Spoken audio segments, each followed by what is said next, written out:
Texas, the fall of 1886. A stagecoach rolls into the dust-brown town of Mill Haven at 4:30, and a young woman steps down with a wooden trunk, a folded letter, and $12 to her name. She is 21. Her hair is honey blonde. Her eyes are green as river glass. She has traveled 2,000 miles from Charleston to marry a man she has never met. She does not yet know that man was buried 3 weeks ago. She does not yet know his death was not fever. She does not yet know that the banker standing on the boardwalk, watching her with a slow smile, has already killed 6 others the same way, and that she is meant to be the 7th signature on a piece of paper, or the 7th grave on the hill. Somewhere on a ridge above the town, 3 brothers who do not share a drop of blood are watching the road. They were not born together. They were not raised gentle, but they were raised by a man who taught them one thing about strangers in trouble: you do not look away. Her name is Marisol Pettigrew, and tonight everything changes. The stagecoach doors opened at 4:20, and the Texas heat came in like a hand pressed flat against her face. Marisol Pettigrew stepped down. She held her trunk with both arms because the driver had already climbed back to his box and was watching the road ahead. Not her, not the woman he had carried from Charleston, just the road, which meant something, which meant he did not want to see her face when she found out. She set the trunk down on the plank walk. She looked up. Mill Haven, Texas, population perhaps 400. A wide dust-brown street lined with false front buildings that had not been painted in 10 years. A general store with a coffee sack propped in the window. A hotel with the H fallen off the sign, so it read OTL. A church at the far end with a white steeple that leaned 3 degrees east. She looked for a man. Wendell Doss had written that he would meet the stage. He had described himself in the letter: 6 feet tall, brown beard, a gray coat with a silver watch chain. He had promised he would be there. There was no man. There was only a boy of perhaps 12 holding a broom on the steps of the postal office and pretending to sweep, and an old man in a blacksmith's apron leaning against a rail with the kind of stillness that meant he had been watching her since the coach came into view. She walked to the postal office. The postmaster was thin, bald, wearing sleeve garters that had once been red and were now the color of old blood. He looked up when the bell rang and he saw her, and something moved across his face that she recognized because she had seen it on the faces of neighbors in Charleston the day her mother died. "Miss Pettigrew," he said, "you know me." "We know the coach." She waited. He looked at his hands, then at the countertop, then at a spot just above her left shoulder, because a man cannot always look a woman in the face when he is about to break her. "Mr. Doss," he said. "Wendell Doss." "Yes, passed 3 weeks ago, ma'am." The floor did not move. The room did not tilt. She had read in novels that this was what happened when a woman received bad news. The floor moved, the room tilted, but her floor stayed flat and her room stayed straight, and the only thing that changed was the way sound arrived at her ears, slower, as if through water. "Passed," she said. "Fever, ma'am, come on quick. Doc said there wasn't nothing to be done." She looked at the counter. There was a ledger open on it. Names of parcels received. Wendell Doss did not appear on the page because Wendell Doss was dead, which meant no parcels, which meant she had come here for a man who had been in the ground for 3 weeks while she rode a train and then a coach and then another coach and slept in boarding houses and prayed every night that he would be kind. "His house," she said. "Ma'am, his house, the property, does it stand?" The postmaster looked past her. He looked at the door behind her. He looked at the plank walk, and something in his face changed again in the direction of caution, which is the direction faces change in small towns when the wrong person is listening. "The property," he said carefully, "is currently under seal, ma'am. Becksworth and Sons Savings, on account of the note. The note Mr. Doss owed." She looked at him. "How much?" "I ain't at liberty." "How much?" He glanced at the door again. Then he leaned forward on his elbows and dropped his voice. $480, ma'am, plus interest, which by now is closer to $520. She had $12. She had a cameo brooch that had belonged to her mother. She had a Bible with her father's name written on the flyleaf. She had a trunk containing 3 dresses and a shawl and a pair of shoes that had been resold twice. And she had $12. She thanked the postmaster. She picked up her trunk. She walked back out into the Texas heat. The old man at the rail had not moved. The boy on the steps had stopped pretending to sweep. Both of them were looking at her now, openly, because in a town of 400 news travels at the speed of a door closing. She stood on the plank walk with her trunk in her arms. She thought, "This is where I am supposed to sit down. This is where I am supposed to weep. This is where I am supposed to become the widow who never was." She did not sit down, because if she sat down, she was not sure she would stand up again, and she had not come this far to sit down. She walked north. The postmaster had told her that the Doss property was 3 miles up the north road, past the creek, at the foot of the low hills that ran up to the Guadalupe. He had told her also in a voice that was almost a whisper that a man named Gideon Becksworth would likely be there, because a man named Gideon Becksworth was always there when a property came under seal, because a man named Gideon Becksworth had been waiting for this particular property longer than the postmaster cared to say out loud. She walked with her trunk in her arms. The road climbed. The dust rose. Her collar itched. Her honey blonde hair had come loose from its pins somewhere between the 2nd and 3rd mile, and she did not stop to fix it, because fixing it required setting the trunk down, and setting the trunk down required admitting that she was tired, and admitting that she was tired required admitting a great many things she was not yet prepared to admit. She saw the house from a 1/4 mile off, a frame house painted white, once faded now to the color of a bone left in the sun, a red barn, a well with a hand pump, 50 head of cattle grazing in a pasture that ran east to a line of low mesquite. There were 3 men on the porch. One was tall and thin and wore a black frock coat despite the heat. He had a face like a hatchet, small pale eyes, a mouth held in the shape of a man who has just tasted something disappointing. The other 2 were shorter and broader and wore working clothes and revolvers on their hips. Not lawmen, something else, the kind of men who follow a man like the first man because the money is good and the questions are few. The tall man saw her coming. He smiled. It was the worst thing she had seen all day. She reached the gate. She set her trunk down, because now there was no choice, because she needed both hands free, not for a weapon.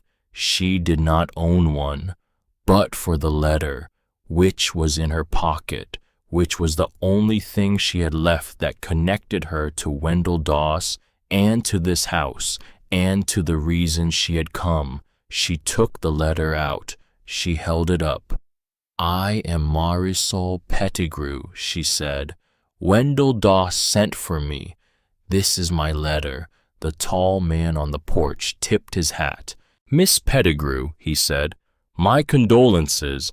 I am Gideon Bexworth. I would like to enter the house." "That would be a difficulty, ma'am. It is my house." "Ah," said Bexworth, and he smiled again in a way that made her want to step back. "There is a small legal matter to attend to first." He came down the porch steps. He was taller than she was by a head and a half. He smelled of bay rum and stale coffee. He held in one hand a folded document tied with a red string.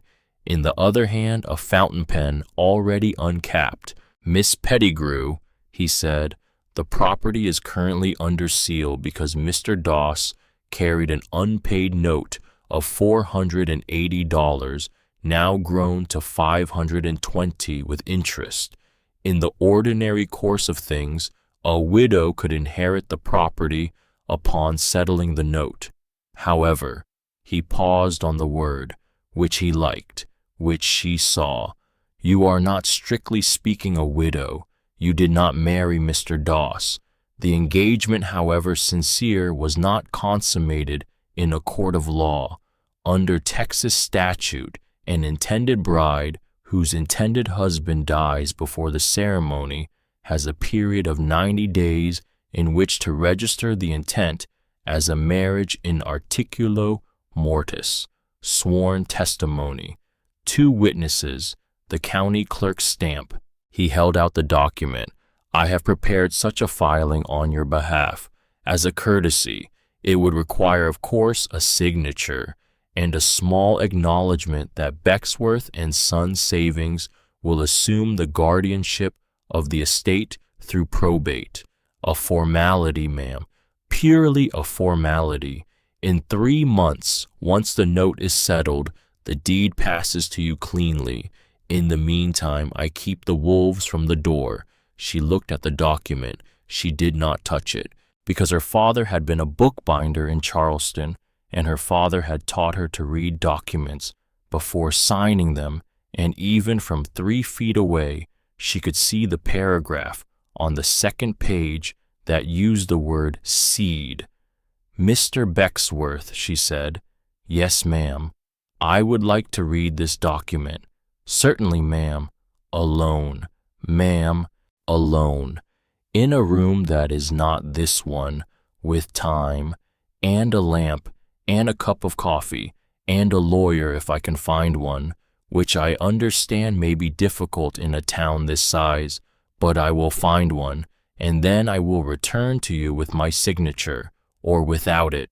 The smile on Bexworth's face did not quite fall, but it lost a degree. "That would be irregular, ma'am." "So would the alternative." "Which alternative?" "Signing a document I have not read." The 2 men on the porch shifted their weight. Not much, just enough for her to notice. Bexworth caught the shift out of the corner of his eye and held up a hand, which they obeyed, which told her more about the situation than anything he had said. "Miss Pettigrew," he said, "you have traveled a very long way. You are tired. It is nearly evening. There is no hotel in Millhaven that will admit a woman alone without a husband's name on the register. Then I will not stay in the hotel." "Where will you stay?" She did not know, but she was not going to say that. "That," she said, "is my concern." She picked up her trunk. She turned. She walked back down the road toward town without looking behind her, and she did not look behind her because she knew if she looked behind her, she would see the smile come back onto Gideon Bexworth's face, and she was not going to give him that. She walked a 1/4 mile, then she stepped off the road into the mesquite, because the north road came back around toward town in a long curve, and she had no intention of returning to town, because she had noticed something Bexworth had not intended her to notice, which was that when she had said the word lawyer, one of the men on the porch had glanced east, toward the low hills, toward the Guadalupe, which meant something in that direction was of concern to a man like Bexworth, which meant something in that direction might be of concern to a woman like Marisol Pettigrew. She walked east. The land climbed. The mesquite thickened. Her arms shook from the weight of the trunk, but she kept walking, because the alternative was to walk back into a town where a man had already decided what she was going to sign. The sun began to fall. The temperature did not. She had been walking almost an hour when she realized she was lost, which was not a thing she wanted to say out loud, even in her head, because saying it out loud made it true, and she was not ready for it to be true. But it was. The road was behind her. The town was behind her. The Doss house was somewhere behind her, and ahead was only mesquite and low hills and the long shoulder of a ridge that ran up into what she now suspected was the Guadalupe Range. She stopped. She set the trunk down. She sat on it. She thought, I have crossed 2,000 miles to sit on a trunk in the mesquite.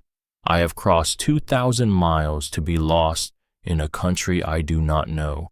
I have crossed 2,000 miles to marry a man who is buried. She thought, Mother, I am sorry. Father, I am sorry. I do not know what I am doing. Then she thought, weeping wastes water, and I have not had water since noon. She sat on the trunk in the mesquite while the sun fell behind the ridge and the sky turned the color of a peach that had been left in the window too long, and she was thinking about what she would do next when the mesquite in front of her moved. She saw the eyes first, 2 of them, green, low to the ground, perhaps 20 feet away, not blinking. Then she saw the shape, long, tawny, coiled the way a cat coils before it moves. Mountain lion. She had never seen one. She had read about them in a book of natural history her father had kept on the shelf above his workbench. The book had contained an engraving of a mountain lion crouched on a boulder. The engraving had made the animal look majestic. The engraving had lied. The animal was not majestic. The animal was calculation and hunger with a body wrapped around it. She did not move. She thought, if I run, it kills me. If I scream, it kills me. If I stay very still, it may or may not kill me. But those are the odds. She stayed very still. The mountain lion took 1 step forward. Then a shot cracked, not from behind her, from above, from the ridge, a single rifle shot that came out of the failing light and drove into the ground 6 feet in front of the mountain lion and threw up a spray of dust and grit. The lion flinched, turned, did not run, because a mountain lion does not run from a single shot. A mountain lion assesses. A second shot cracked, this one closer. The lion turned then, truly turned, and moved off into the mesquite with the terrible, unhurried grace of an animal that has been inconvenienced but not defeated. She sat on the trunk. She could hear her heart, which was strange because for the last 3 weeks of her journey, she had not been able to hear it at all, as if it had gone away somewhere, and now it was back, and it was very loud. A shape came down the ridge, a man on foot, moving fast, rifle held across his body. He came out of the mesquite 20 feet to her left, and he stopped when he saw her sitting on the trunk, and for a moment neither of them spoke. He was perhaps 27 years old. He had hair the color of straw burned by 3 summers of sun. His eyes were blue, not the pale blue of the coward eyes she had seen on Bexworth, a darker blue, the blue of deep water. He wore buckskin trousers and a homespun shirt open at the throat, and a wide-brimmed hat pushed back on his head. He was tall and lean and moved like a man who had spent his life on uneven ground. He looked at her. He looked at the trunk. He looked at the direction the lion had gone. He whistled. It was a low whistle, 2 notes, and out of the mesquite behind her, another shape stepped, and then a third, and she turned on her trunk and saw 2 more men coming down through the low light. One was older, perhaps 29, taller than the first, dark brown hair falling to his shoulders, a short beard, eyes the color of gray stone. He carried no rifle, he carried an axe, which somehow was worse. The other was younger, perhaps 24, red hair the color of copper wire, brown eyes, thinner than the other 2. He carried a knife at his belt and a leather satchel over his shoulder and a book under one arm. A book, in the mesquite, at sundown. The 3 men stopped in a rough half-circle around her. Nobody spoke. She did not stand up, because she was not sure her legs would hold. The dark-haired one with the axe set the axe head down on the ground and rested his hands on the top of the handle. He looked at her with the expression of a man doing arithmetic, not unkind, just careful, the way a man looks at a fence before he decides whether to fix it or replace it. "Miss," he said. "Yes, you are a long way from anywhere. I know. You are also sitting where a lion tracks. I know that now." A pause.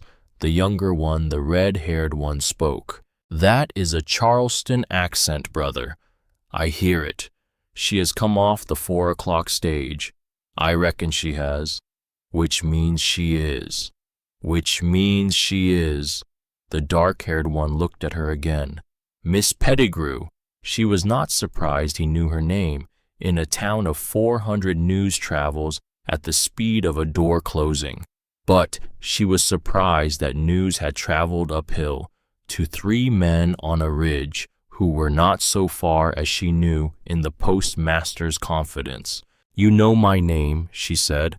"We know a letter came for Wendell Doss 2 months ago from Charleston, and we know Wendell went to town to send off a reply, and we know Wendell was excited about the reply, and now Wendell is dead, and a stagecoach came into town this afternoon, and a woman came off it, and she did not come out of town in a wagon with Gideon Becksworth, which is what should have happened, which means she said no to him, which is a thing very few people say." He tilted his head half an inch. So, "Miss Pettigrew, you cannot stay here. There is a lion out there that has decided you are food, and it will circle back before full dark. My name is Bram Colfax. This is my brother Orrin, and that is our brother Wyston. We do not share a father. We do not share a mother. We share a roof. A man named Thurlow Colfax raised us. He is dead now. He raised us to a certain standard, which is why we are here, which is why I am now going to ask you a question, and you are going to answer it honest, and I am going to decide." He waited. She waited. "Miss Pettigrew," he said, "did Wendell Doss ever mention us in a letter?" She thought. She reached into her pocket. She took out the letter. The paper was soft now from being folded and unfolded. She unfolded it once more in the failing light and turned it to the last page. She had read the last page perhaps 100 times on the coach, because the last page was the one Wendell had signed, because the last page was the one that had made her believe he was a kind man. She read it now for the 101st time, and she saw the sentence she had never quite noticed, the sentence tucked at the very end above his signature in slightly smaller hand, as if he had added it later, as if he had added it while looking over his shoulder. She read it aloud. If for any reason I am not there to meet you at the stage, ask after the Colfax brothers on the North Ridge. They are the only men in this country I trust. She looked up. Bram Colfax was already picking up her trunk. Orrin was already whistling for a horse she had not known was there.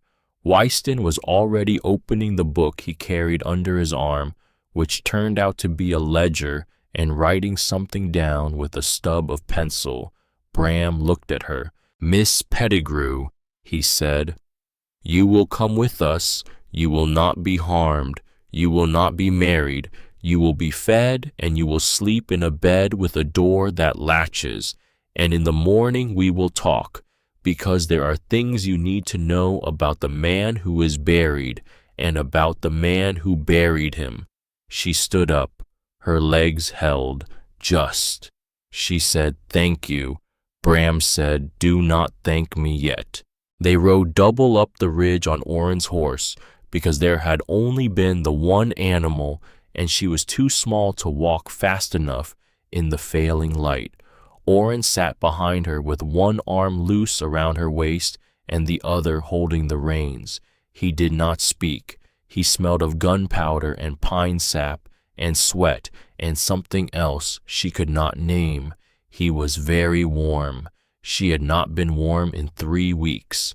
Not really. Not the way a body needs to be warm to remember it is a body.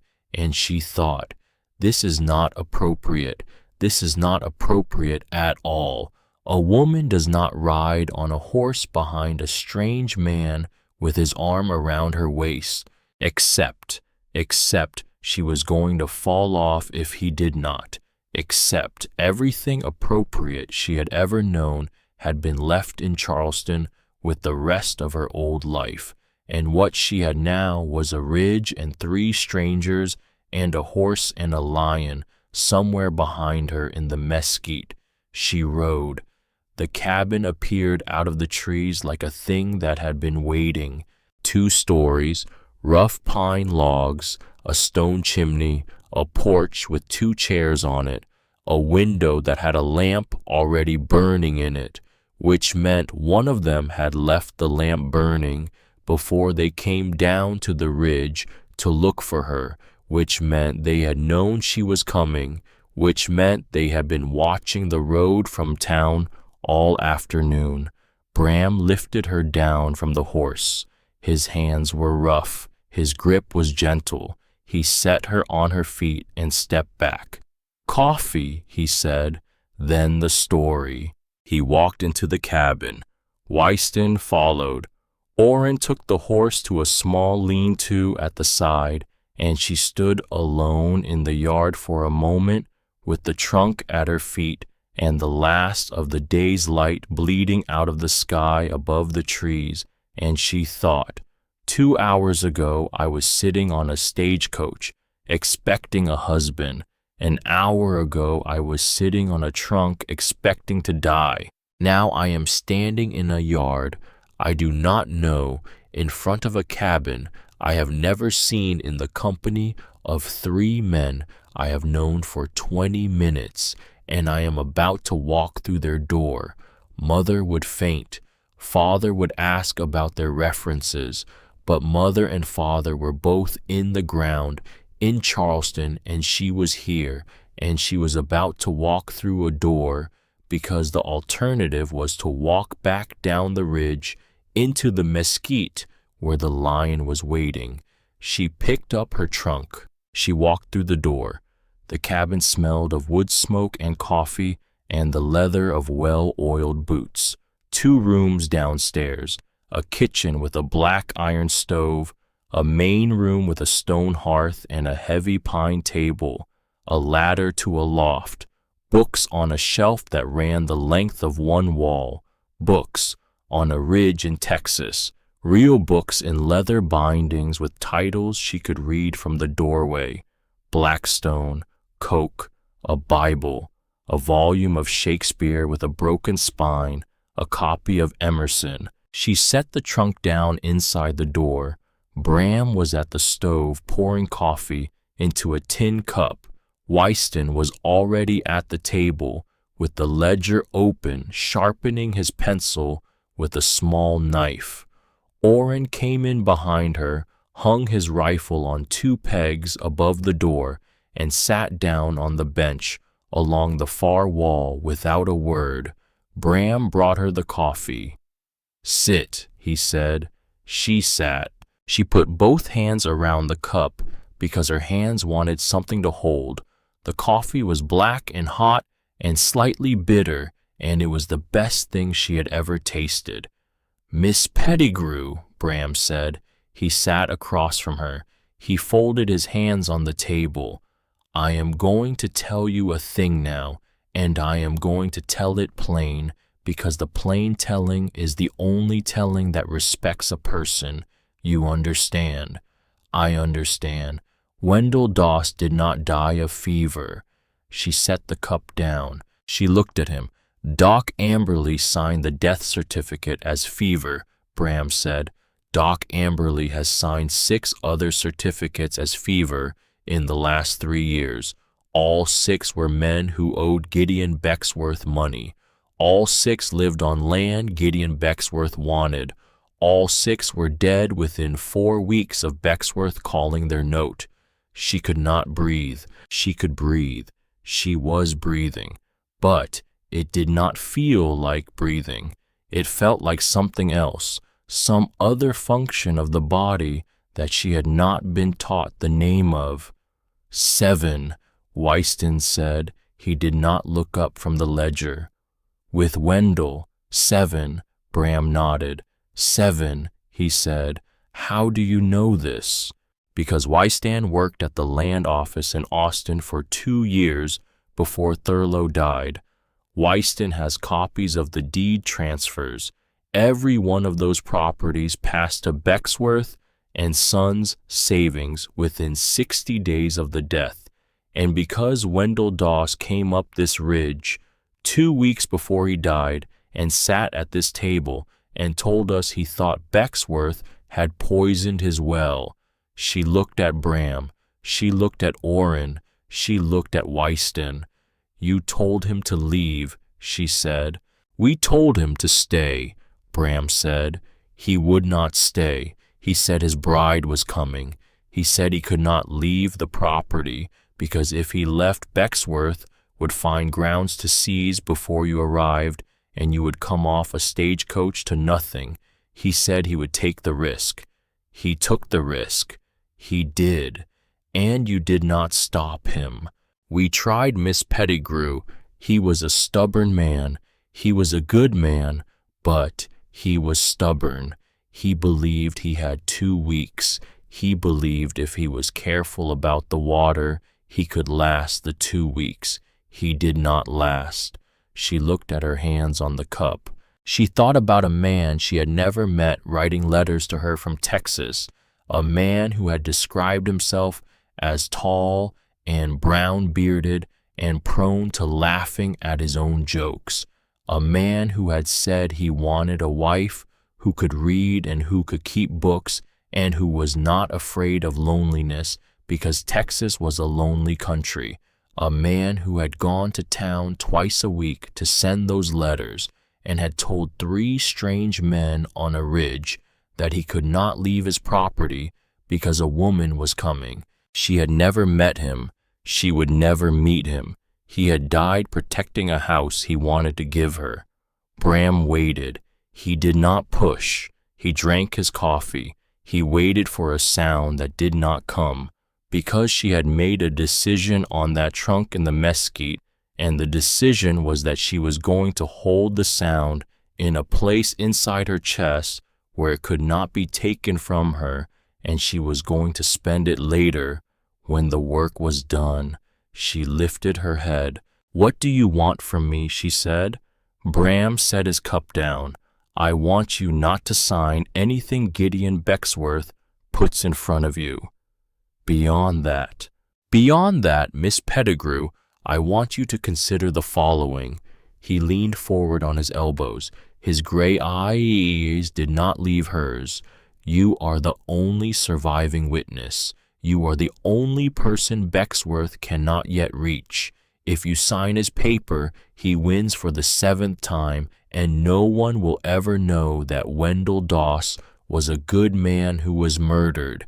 If you do not sign and you stay alive and you help us do what needs to be done, we can make sure Becksworth stops. Permanent. Not by killing him. Thurlow raised us better than that. But by putting him where he cannot reach anyone again. There is a way. It runs through paper, through survey, through sworn statement, through the county clerk and the coroner and the newspaper. It is slow, it is dangerous, but it is the only way that lasts. He paused. That is what I want from you. And in return, Miss Pettigrew, you sleep upstairs in a room with a door that latches. You eat at this table. You are not asked to be anyone's wife. You are not asked to be anyone's ward. You are asked to be a witness. And if we succeed, the Doss property is yours. Clear title. No note. No wolves. In the meantime, this cabin is your home for as long as you need it to be. She looked at him. She thought. I have known this man for less than an hour, she thought. He has not once looked at me the way Gideon Becksworth looked at me, she thought. Wendell wrote in his letter that these are the only men in this country he trusted. She thought, Wendell is dead. Wendell trusted them, and Wendell is dead, so that is not an argument, except Wendell trusted them enough to write their names in a letter meant to save her life if he was not there to meet the stage, which meant Wendell had known. Wendell had known he might not be there, which meant Wendell had been afraid, and an afraid man does not write down the names of men he does not trust. An afraid man writes down the names of the only names he has left. All right, she said. Bram nodded once, slowly. All right, he said. Orrin got up and went to the stove and began ladling something out of a pot. Stew, she thought, a stew that smelled of onion and venison and something herbal she could not name. He brought a bowl to her. He did not speak, but he set the bowl down in front of her with a care that was almost formal, as if he were setting down something breakable. Wystan closed the ledger. He looked at her for the first time since she had entered the cabin. Miss Pettigrew, he said, one question. Yes. Did Wendell send anything with the last letter? A parcel, a package, anything? She thought. There was a box, she said, at the church. The Reverend was to keep it for me. Wendell wrote in the letter that he had left personal effects with the Reverend in case anything happened before I arrived. The three men looked at each other. Bram said, tomorrow. Orrin said, first light. Wystan said, I will come. Bram said, you will stay. If we all three go into town at first light, after she has been seen refusing Becksworth, we announce ourselves. Wystan stays. Orrin and I take Miss Pettigrew, in and out. We fetch the box. We come home. Then we open it. Wystan said. She ate the stew. She was not aware of eating it. She was aware of being warm for the first time in 3 weeks, and of the cup being refilled without her asking, and of the way none of the three men filled the silence with the sort of talk that men fill silence with when they are trying to impress a woman. They did not try to impress her. They ate their own stew. Wystan wrote in the ledger. Orrin sharpened a knife. Bram watched the fire. After a while, she said, Where is your room, Mr. Colfax? Downstairs, off the kitchen. Yours is the loft. And the loft has a door. It has a door. It latches. The latch is on the inside. Thank you, Miss Pettigrew. Yes, you will not need to latch it.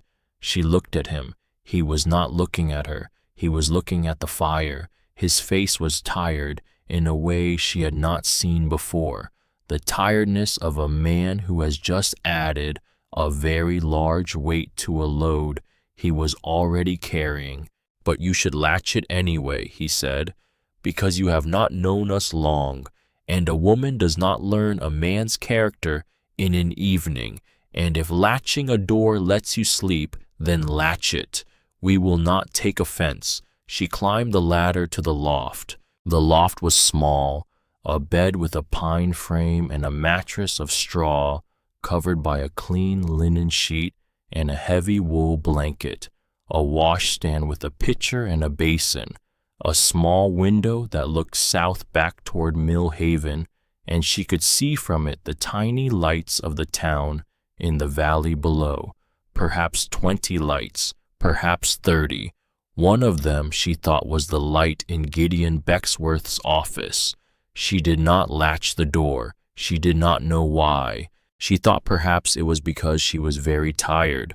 She thought perhaps it was because she believed Bram when he said she would not need to. She thought perhaps it was because part of her, a small part, a part she was not yet ready to look at, directly wanted to hear the sound of the men below her moving in the cabin, wanted the sound of their voices low, indistinct, discussing whatever men discuss after they have taken in a stranger, wanted the sound of the fire, wanted the sound of being not alone. She lay down. She closed her eyes. She thought, Wendell, I never met you. I do not know your face. I do not know the sound of your voice. But I will find out what happened to you. I will find out. And if there is anything of you left in the world that can hear me, know that I heard your voice through the last line of your letter, and I did what you asked. I went to them. She slept. She woke once in the night to the sound of an owl. She woke once to the sound of Orrin coming up through the cabin, quiet as a cat checking the door of the loft from outside without touching it, and then going back down. She woke once to the sound of Bram adding wood to the fire. Then she slept until first light. The sky was still gray when Bram knocked on the loft door. Miss Pettigrew, I am awake. There is water in the pitcher. There is a clean cloth. Breakfast is ready. We leave in half an hour. Yes. She washed her face. She rebraided her hair. She put on her second best dress because her best dress was still folded in the trunk and she was not going to unpack the trunk yet. She came down the ladder. She ate biscuits and gravy at the table with Bram and Orrin while Whiston drank coffee and watched them. Bram said, The plan is simple. We ride into town. We stop at the church. We fetch the box. We ride out. If we are stopped, we say we are helping the widow of Wendell Doss retrieve her belongings. If we are asked by whom we are authorized, we say by the widow herself. If we are asked to prove the widow, Miss Pettigrew will be present to speak for herself. I am not the widow, she said. You are the widow in every way the law will accept once we file the paper for the marriage in articulo mortis, which we are not going to file yet, because filing it now gives Becksworth a court to fight us in. But you are the widow morally, and that is what we say in town. I understand. They rode. 2 horses this time. Orrin gave her his roan and rode behind Bram on the black. She sat the roan with the reins in her hands, the way her father had taught her years ago on the small mare he had kept in the yard behind his bookbindery. She had not ridden in 5 years. Her body remembered. The town looked different in the gray morning light, smaller, meaner. The false front buildings looked tired instead of aspirational. The steeple of the church still leaned 3 degrees east. They stopped at the church. The Reverend came out on the steps in his shirt sleeves, drying his hands on a rag. He was an old man with white hair and a face full of broken vessels. He saw Bram. He saw her. "Miss Pettigrew," he said, "God be praised. You have the box," she said. "I have the box, ma'am. Wendell left it with me the Sunday before he passed. He said, 'Reverend, if anything happens, this is for the bride.' He said, 'Reverend, do not give it to anyone but her.' And he said, 'Reverend, if you can put a Colfax at her back when she comes for it.'" The Reverend looked at Bram. "A Colfax," he said, "is at her back." He went inside. He came back with a wooden box, perhaps a foot long and 8 inches wide, tied with twine. He placed it in her hands. "God keep you, ma'am," he said. She said, "Thank you, Reverend." They rode. They did not stop in town. They rode straight through the plank street with the box in her arms and the 2 horses at a steady walk, and Marisol did not look at the men on the porches or the women in the doorways or the boy with the broom or the postmaster in his window. She looked straight ahead. She kept her chin up. She held the box. But she saw out of the corner of her eye Gideon Bexworth standing in the door of the Bexworth and Sons Savings. He did not smile this time. He watched. They rode out of town at the same steady walk, and only when they were a mile up the north road did Bram look over at her and say, "Faster now," and they urged the horses to a canter, and the mesquite blurred past on either side, and the ridge came up green and slow ahead, and she held the box against her chest with both arms because she was not going to drop it. She was not going to drop it. They came into the yard of the cabin at mid-morning. Whiston was on the porch with the rifle across his knees. He stood up when he saw them.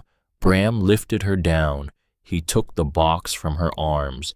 They went inside. He set the box on the pine table. He cut the twine with his knife. He opened the lid. Inside, wrapped in oilcloth, were 3 things: a pocket watch on a silver chain, a tintype photograph of a young man with a brown beard laughing at something outside the frame, and a small leather-bound notebook, worn soft at the edges, with a leather thong tied around it to keep it closed. Wyston reached for the notebook. He untied the thong. He opened it to the last written page. He read it silently.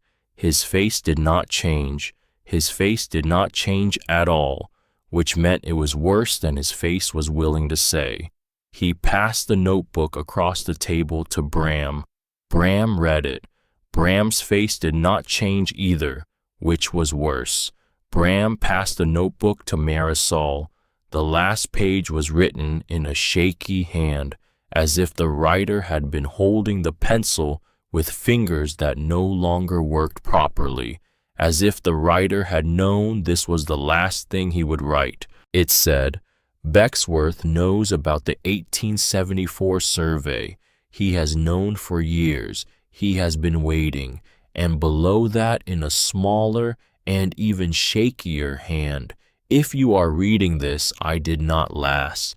Tell the Colfaxes. They will know what to do." She looked at Bram.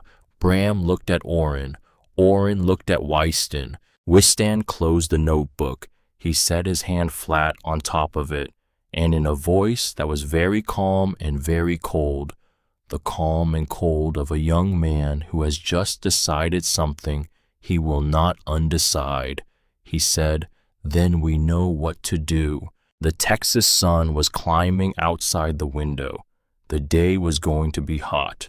The cattle in the low pasture were beginning to drift toward the shade of the mesquite, and in a cabin on a ridge above Mill Haven, 4 people sat around a pine table with a dead man's notebook between them, and none of them said another word for a long time, because none of them needed to, because all four of them in that silence had understood the same thing at the same moment, which was that the work had begun, which was that the work was going to take everything they had, which was that some of them before it was done might not survive it, but that they were going to do it anyway, because Thurlow Colfax had taught them how to stand when the standing was hardest, and because a woman named Marisol Pettigrew had come from Charleston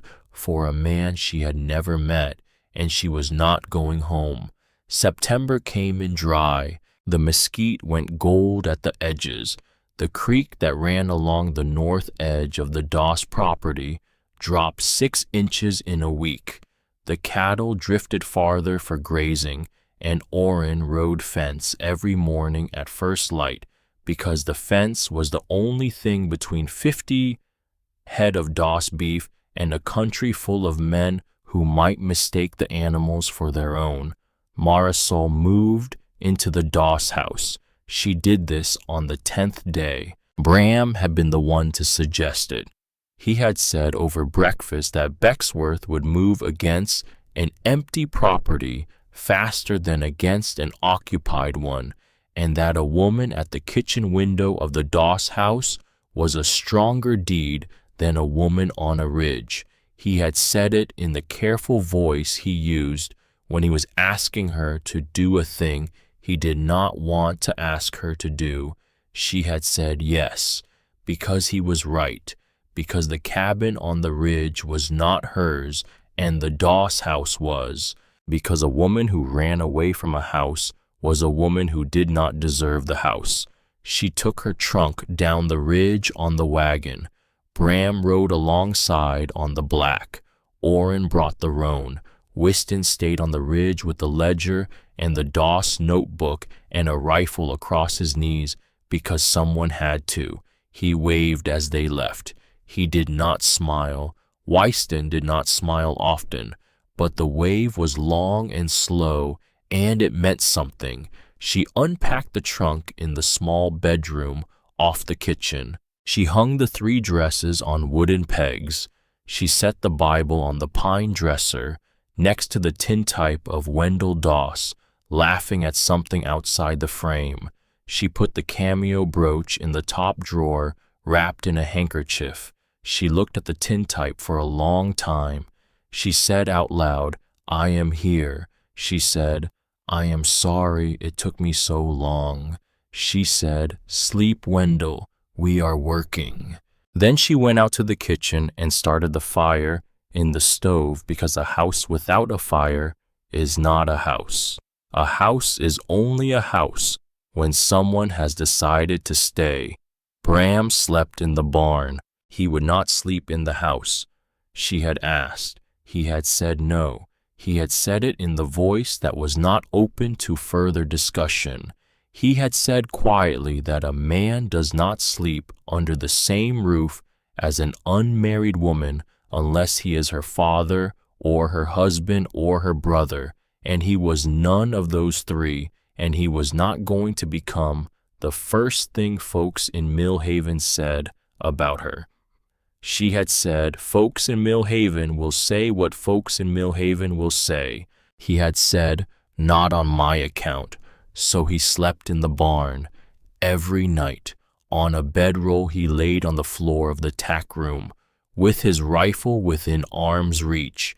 And every morning when she came out to milk the 2 cows, the bedroll was already rolled up and stowed on the shelf, and Bram was already at work on whatever needed working on: the barn roof, the corral gate, the pump on the well that Wendell had not lived long enough to finish repairing. The pump, that was where the trouble started. Whiston came down from the ridge on the 15th day with a sealed jar. He did not say anything when he arrived. He set the jar on the pine table in the kitchen and looked at it as if it were a thing he had picked up with tongs. Marisol looked at the jar. Water, she said. From the well, Wystan said. Whose well? The one behind the house, this house. She looked at him. I drew it yesterday, he said. While Bram was in town, I capped it. I rode it up to the cabin. I did what a man named Dr. Marsh figured out how to do in the year 1836, which is called the Marsh test, which uses zinc and sulfuric acid, which I had, because I bought a small quantity of both from the apothecary in Millhaven 6 weeks ago, for a reason I did not tell anyone at the time. He set his hand on the jar. I ran the test twice. Both times the mirror stained black. She waited. Which means arsenic, Wystan said. Which means the well, which means Wendell. She sat down, not because she was faint. She was not faint. She sat down because she needed the chair under her to be a solid thing while she thought. She said, "How much?" "I cannot tell you exact. My apparatus is not that fine, but the stain came on quick, which means high, which means someone has been putting it in the well steady, and the fresh water flowing through does not clear it fast." "How?" Wystan looked out the kitchen window. "There is a stock pond on the east side of the property," he said, "above the well. The water table runs through limestone. A man who understood the limestone could put a poison in the pond, and the well would carry it within a week. A man who understood the pond could refresh the poison every few weeks, and the well would carry it always. Wendell would not have tasted it. Arsenic has no taste.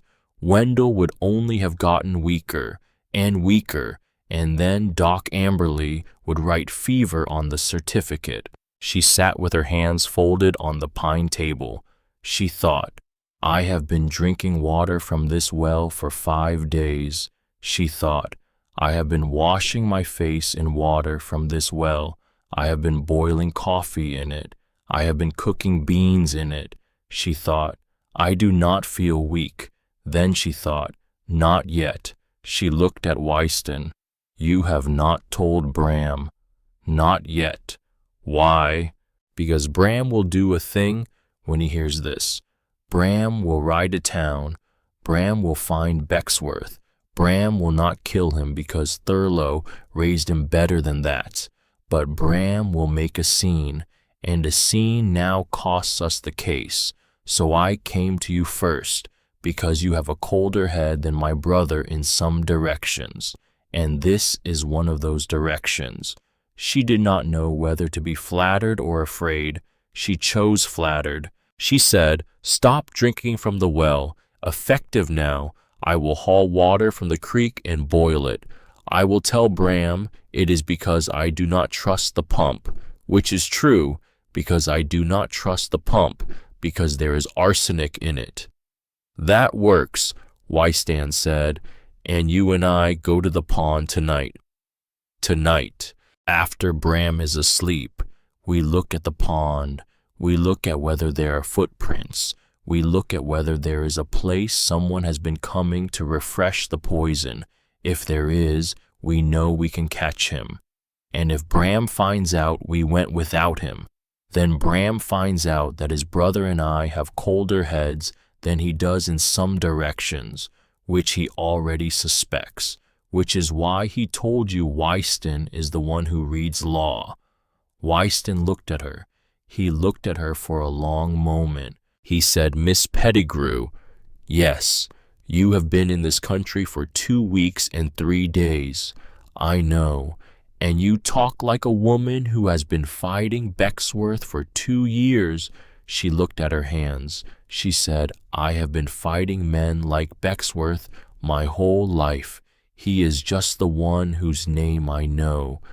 They went to the pond that night. The moon was the last of the harvest moon, half full, enough to walk by, not enough to be seen by. She wore her dark blue traveling dress and a shawl over her shoulders, and a small oil lamp with a shuttered wick. Wystan carried a revolver he did not draw and a shovel he did not use. The pond was a quarter-mile up the east slope in a small hollow ringed by mesquite. It was perhaps 30 feet across. The water was low. The mud at the edge was cracked at the top and soft underneath. They found the footprints on the north edge, boot prints, not one set, many sets, coming and going, in a pattern that meant someone had been visiting this pond regularly, once a week perhaps more. They found the small clay jar half buried in the mud at the base of a mesquite 20 feet from the water. It was empty, but the residue inside it was white, and Wystan touched a finger to it and lifted the finger and did not put the finger anywhere near his mouth, and he said, "This is how he brings it. He mixes it here. He pours it in." She looked at the pond. She looked at the moon on the water. She thought, "A man came here every week for months. A man came here and stood where I am standing. A man came here and looked at the moon on this water and thought about how a man 3/4 of a mile away was drinking his death out of a kitchen pump. A man came here and did that and rode home and slept." She thought, "I will meet that man in a courtroom."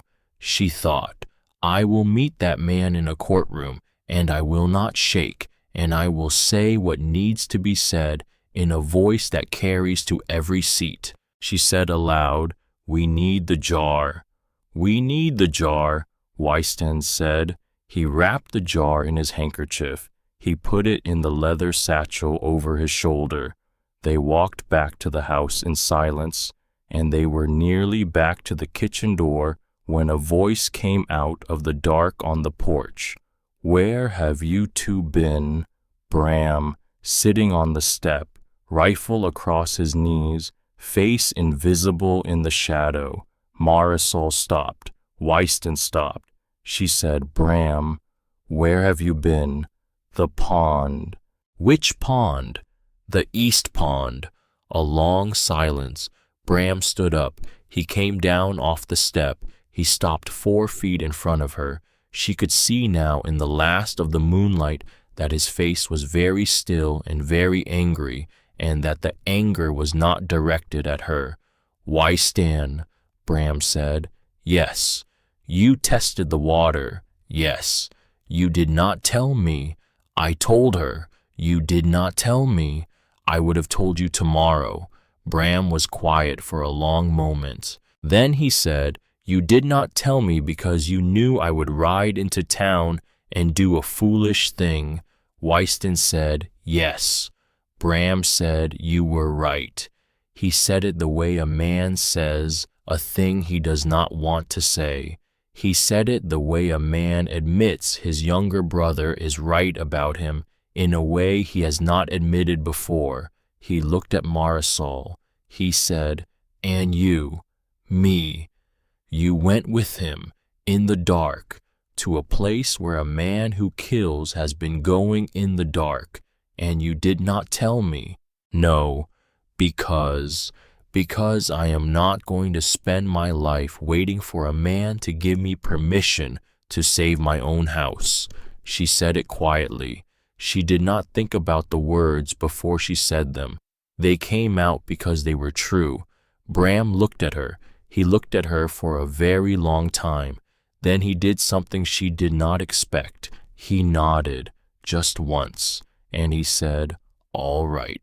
He said, "But next time you tell me after, not before, after, so I do not learn it from a jar on a porch." She said, "All right." He said, "Come inside, both of you, it is cold." The next morning a woman came riding down the north road. She was perhaps 30 years old. She wore a divided skirt, which was not common in Millhaven, and a man's felt hat, which was less common still. She rode a chestnut mare with a white blaze. She had a leather portfolio strapped behind her saddle and a pencil tucked behind one ear, and she stopped her horse at the gate and called out, "Miss Pettigrew!" Marisol came out on the porch. "I am Ione Threlkeld," the woman said. "I run the Mealhaven Sentinel. I would like 10 minutes of your time." Bram came up behind Marisol on the porch. He said, "Miss Threlkeld." Ione tipped her hat. "Mr. Colfax," she said, "I would like 10 minutes of Miss Pettigrew's time, alone, because I want her to feel free to answer, and a woman does not always feel free to answer with a man on the porch." Bram looked at Marisol. Marisol said, "It is all right." Bram went inside. He did not go far inside. He stood just inside the door where he could hear, which Marisol pretended not to notice. Ione dismounted. She tied the mare to the fence. She came up the porch steps. She sat in the second chair on the porch. She took the pencil from behind her ear and opened the leather portfolio on her knee, and she looked at Marisol with the calm, direct, unhurried gaze of a woman who has spent 10 years asking hard questions of people who did not want to answer them. "Miss Pettigrew," she said, "I am going to tell you what I know. Then I am going to tell you what I need. Then I am going to leave, and you are going to decide whether to trust me. Fair, fair." I have been investigating Gideon Becksworth for 2 years. I have a list of 7 names, 7 men, 7 properties, 7 death certificates, signed by Doc Amberley in the last 3 years, all citing fever, all following calls of note by Becksworth and Son Savings, all resulting in transfer of the property to Becksworth within 60 days. Wendell Doss is the 7th. She looked at Marisol. "I have been unable to publish because every man on the list is dead, and a dead man cannot testify, and Doc Amberley denies, and the sheriff will not open an inquest without a living witness who saw something, and Becksworth has money, and I have a small newspaper, and in this country a small newspaper does not accuse a man with money without a living witness, because a small newspaper that does so becomes a smaller newspaper very quickly." She paused. "You are the living witness." Marisol said, "I did not see him poison. No, I did not know Wendell in life. No, I have only a letter and a notebook and a jar with residue in it." Ione Threlkeld tilted her head. "A jar. A jar. With residue. With residue." Ione smiled. It was not a warm smile. It was the smile of a woman who has just been handed the last brick she needed to finish a wall. "Miss Pettigrew," she said, "do you know what a jar with residue is?" "Tell me." "It is a physical exhibit. A physical exhibit is a thing a coroner cannot ignore. A physical exhibit is a thing a sheriff cannot ignore. A physical exhibit is a thing that gets an inquest opened. Do you understand what I'm telling you?" "I understand." "And do you understand," Ione said, "what happens when an inquest is opened?" "Tell me." "Doc Amberley is called to testify under oath." Under oath, because a coroner's inquest is a sworn proceeding, and Doc Amberley is a drunk with a conscience, and a drunk with a conscience under oath is a very different animal from a drunk with a conscience at a bar. Marisol was quiet. She was thinking.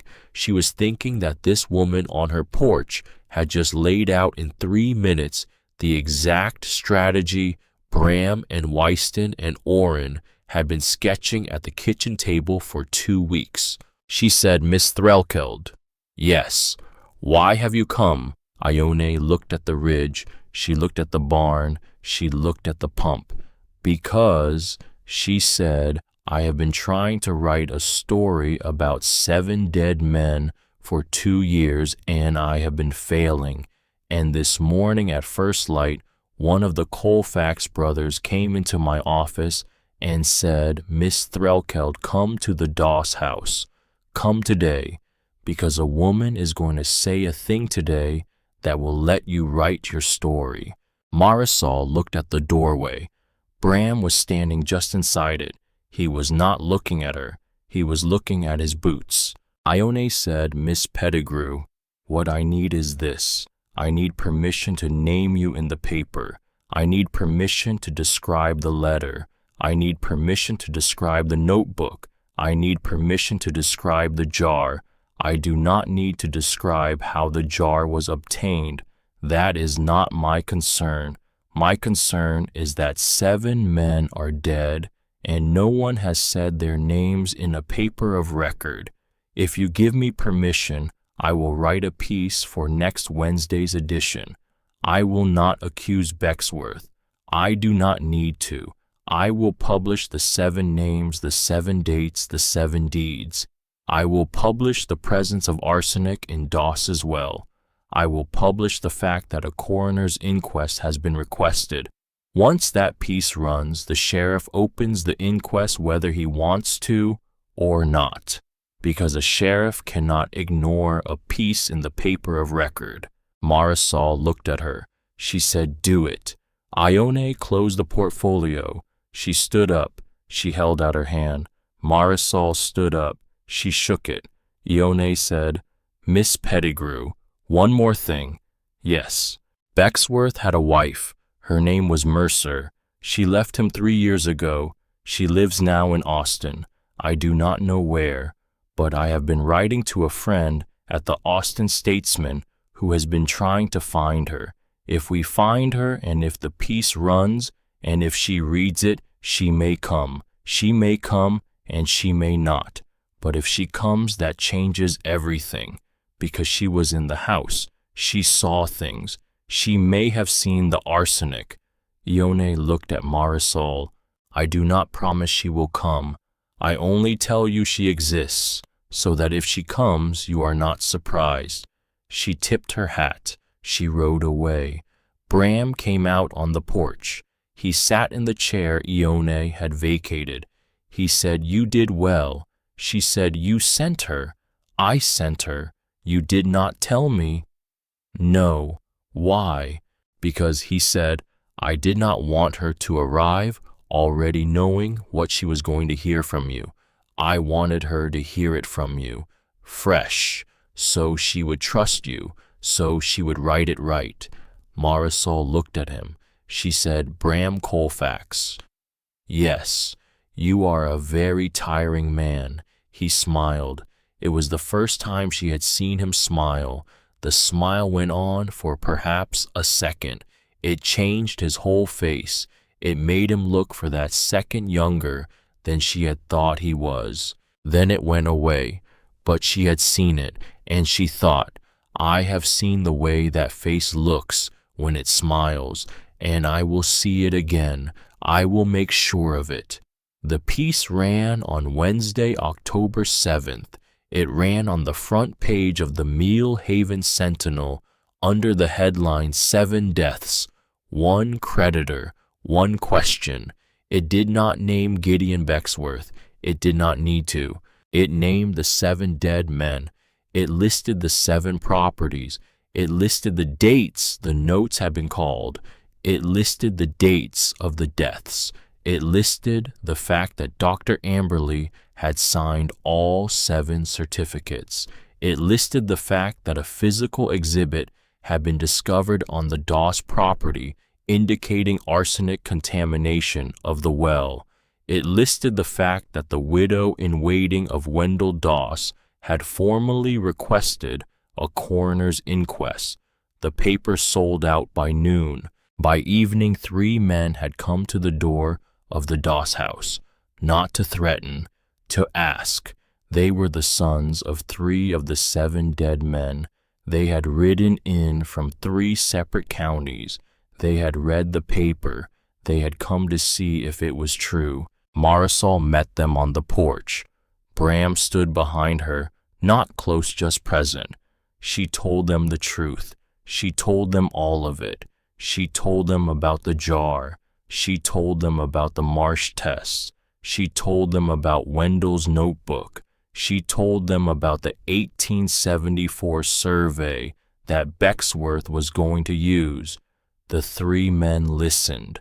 The oldest of them, a man in his 50s with gray hair and a broken nose, said, "Miss Pettigrew, my father's name was Josiah Pruitt. He died 5 years ago last spring.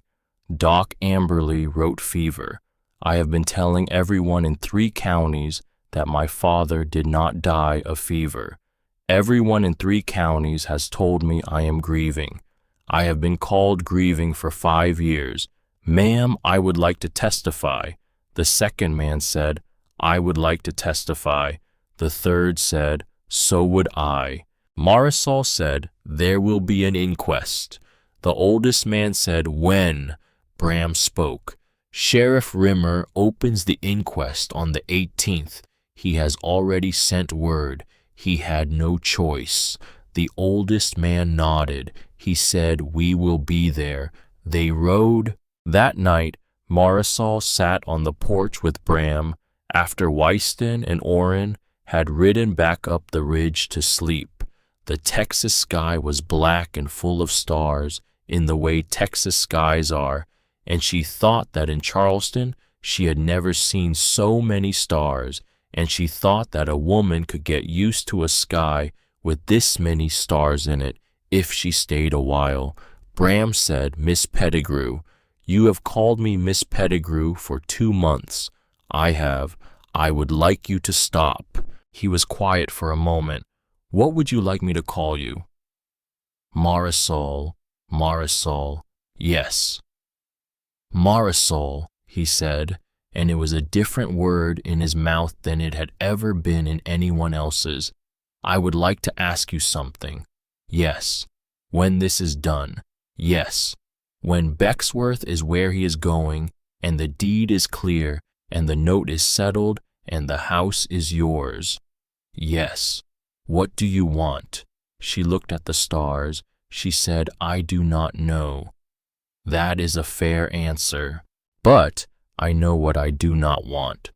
"Tell me." "I do not want to go back to Charleston." He was quiet. She said, "I do not have anyone in Charleston. My father is dead. My mother is dead. My aunt runs a boarding house and would take me in and would remind me every day for the rest of my life that she took me in. That is not a life." She said, "I do not want to be a boarding house niece." He said, "Then do not be." She said, "It is not so simple." "It is exactly that simple." She looked at him. He was looking at the sky. He said, "Marisol, Thurlow Colfax found me in a burned-out toll station in the winter of 1863. I was 5 years old. My family had been on a wagon that was ambushed.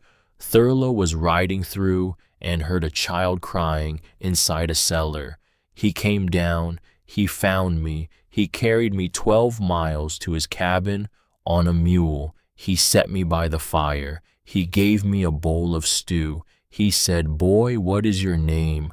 I did not remember my name. He said, 'All right, your name is Bram. That is the name my father used to call me, and I would like to give it to you if you will have it.' And I took it, and I have carried it since." He looked at her. He said, "A name is a thing you can give. A home is a thing you can give. A family is a thing you can build. Thurlow taught me that. And when this is done, if you want a home, we will build you one. And if the home you build has us in it, then we are in it. And if the home you build has one of us in it, then that one is in it. And if the home you build has none of us in it, then we ride down when we are needed and ride out when we are not. Because the point is not us. The point is you." She was quiet for a long time. She said, "Bram Colfax." "Yes." "You do not talk this much often, do you?" "No." "I am glad you talk this much tonight." "So am I." She did not look at him. She looked at the stars, and she reached over on the arm of the chair, and she put her hand on top of his hand, which was the first time she had touched him on purpose. She did not squeeze. She just left her hand there. He did not move. He did not turn his hand over. He did not lace his fingers with hers. He just sat very still and let her hand rest on his. And after a while, when the porch was cold, he said, "You should go in." And she said, "Yes." And she took her hand back, and she went in, and she did not sleep, because a woman on a porch in Texas in October, under a sky with more stars than she had ever seen, had just been asked in the most roundabout way whether she wanted a life, and she had not said no. The inquest was set for the 18th of October. It never opened on the 18th of October, because on the 16th of October at 3 in the morning, 2 of the sections of fence along the north pasture came down. Marisol woke to the sound of Bram at the kitchen door. He was already dressed, rifle in his hand, boots on. His voice was low but urgent. "Fence is down." "How many sections?" "2, north side, not east." "Cattle out." "Cattle out." "How many?" 40, maybe more. Driven, not drifted. 3 riders. She was already up, already reaching for the divided skirt she had taken to wearing at night, because a woman living on a Texas ranch in October cannot afford to dress for propriety when the fence comes down at 3 in the morning. She said, "I am coming." He said, "No." She said, "Bram." He said, "Marisol."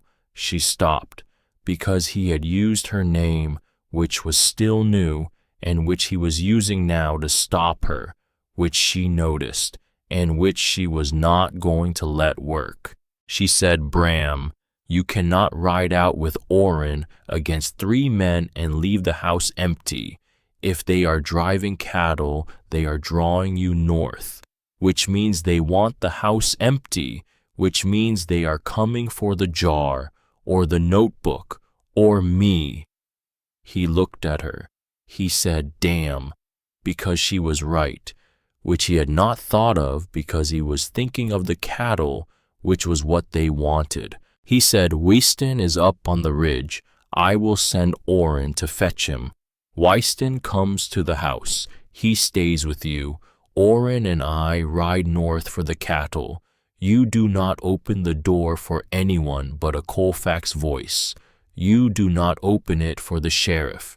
You do not open it for Ione Threlkeld. You do not open it for a preacher. Only Colfax voice. Do you understand?" "I understand."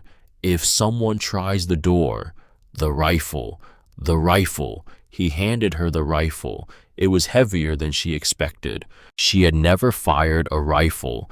He did not know that. She did not tell him, because there was no time. He said, "Weston will be here in 20 minutes. Hold 20 minutes. He was gone. She stood in the kitchen with the rifle across her arms. She looked at the door. She thought. 20 minutes. She thought. I have never fired a rifle. I have never held a rifle. I do not know if this rifle has a bullet in it. I do not know how to put a bullet in it." She lifted the rifle. She turned it. She looked at it in the lamplight. She found the lever. She worked the lever slowly. A brass cartridge came up into the chamber, another one below it. She let the lever back down. The chamber closed. There was a bullet in it now. She was fairly sure. She was not entirely sure. She thought, "If I am wrong, I will find out at a very inconvenient moment." She put the rifle across the kitchen table. She sat down on the far side of the table, because the far side of the table was between her and the door. She waited. She waited 5 minutes. She waited 10. At 12 minutes, she heard boots on the porch. Not a knock. Boots. Not the boots of a man who was announcing himself. the soft boots of a man who was trying not to be heard. She picked up the rifle. She stood. She stepped away from the table so that when she raised the rifle, she was not framed in the window. She said in a voice that was not her voice, but a voice she had never heard before, a voice she would later think of as the voice she had been keeping for exactly this: name yourself. Silence. Then a voice. Miss Pettigrew, it is Dr. Amberley. She did not lower the rifle. She said, you are not a Colfax. No, ma'am, I am not, but I am not here to harm you. I am here because I cannot sleep. I am here because I have not been able to sleep for 3 years. I am here because I read the paper on Wednesday, and I have been sitting in my office ever since with a bottle of whiskey and my journal. And at midnight tonight, I finished the bottle, and I finished the journal, and I got on my horse, and I rode out here, and I am on your porch, ma'am, and I am asking you to let me in, because if you do not let me in, I do not know what I am going to do, and I would rather do it after I have told you what I have come to tell you. She stood in the kitchen with the rifle. She thought, he may be lying. She thought, he may not. She thought, if he is lying and I open the door, he is inside the house. She thought, if he is not lying and I do not open the door, I lose the witness. She thought, Wyston is not here yet. Then she thought, I am the woman who came from Charleston, and I did not come to lose the witness. She lowered the rifle. She walked to the door. She unlatched it. She opened it 6 inches. Dr. Amberley was on the porch alone. He was a small man, perhaps 60 years old, white stubble on his cheeks, red eyes, his coat unbuttoned, a leather-bound journal in one hand, a bottle in his coat pocket empty by the look of it. He smelled of whiskey and horse and old sweat. He was weeping, silently, openly, without shame. He held out the journal. He said, Miss Pettigrew, I signed 7 certificates as fever. All 7 men were murdered. I knew it every time I signed. Becksworth had a thing on me from 30 years ago, and I let him hold it, and I signed the certificates. And this journal has every one of them recorded in my own hand with the symptoms I saw, and the symptoms I saw were the symptoms of chronic arsenic poisoning. And I have written that in the journal too, every entry, under my signature, because I did not have the courage to say it out loud, but I could not stop myself from writing it down, because I am a doctor, and a doctor writes things down. And this is a doctor's confession, ma'am, and I am handing it to you because I cannot carry it anymore. She took the journal. She did not open it. She said, Dr. Amberley. Yes, ma'am. Come inside. He came inside. She latched the door behind him. She sat him at the kitchen table. She put a kettle on.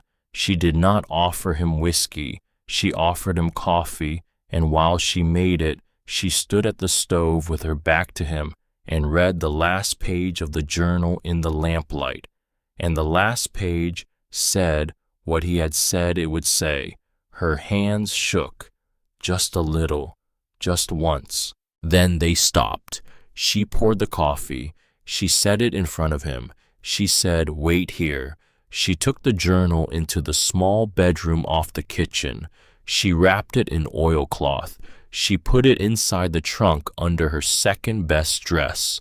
She locked the trunk with a small brass key she wore around her neck on a leather thong. Then she came back to the kitchen. Dr. Amberley was drinking the coffee. His hands had stopped shaking too. She sat across from him. She said, Dr. Amberley, in a few minutes a young man is going to come through that door. His name is Wyston Colfax. He is going to be very tired and very worried, and he is going to have a rifle. When he comes in, he will see you at the table. You will hold up both your hands. You will say, I am Dr. Amberley. I have surrendered a written confession to Miss Pettigrew. I am here to testify at the inquest on the 18th, and Wyston will lower the rifle, and then we will decide what to do with you until the 18th, because a man in your position in Mill Haven until the 18th is a man in very great danger. Do you understand? He said, I understand. You will stay in this house until Wyston arrives. I will stay. Then when Bram and Orrin come back with the cattle, I will stay. Then we will decide. We will decide. He looked at her over the rim of the coffee cup. He said, Miss Pettigrew. Yes. You are 21 years old. I am. You have been in this country 9 weeks. I have. You are as calm as a judge. I am not calm, Dr. Amberley. Ma'am, from where I sit. From where you sit, doctor, I am calm. From where I sit, I am terrified. But I have learned in 9 weeks that terror does not fit inside a woman's throat when there is work to do. So it goes elsewhere. It goes down into the feet. It waits. He looked at her for a long time. He said, Wendell Doss died believing you were coming. She said, I came. He said, he was right about you. She did not answer because she did not trust her voice. Wystan came through the door 20 minutes later. He had the rifle. He saw Dr. Amberley. Dr. Amberley put up both hands. He said the words Marisol had told him to say. Wystan lowered the rifle. He looked at Marisol. He said, Journal. She said, locked. He said, Bram and Orrin. She said, still north. He said, the 3 riders. She said, they did not come to the house. He said, then they did not know he was coming. She said, no. Wystan pulled out a chair. He sat down at the table. He took off his hat.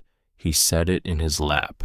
And in a voice that was quieter than she had ever heard him use, he said, Doctor, thank you. Dr. Amberley wept again, but not loudly, not the weeping of a man breaking, the weeping of a man who has been carrying something too heavy for too long and has just at last set it down.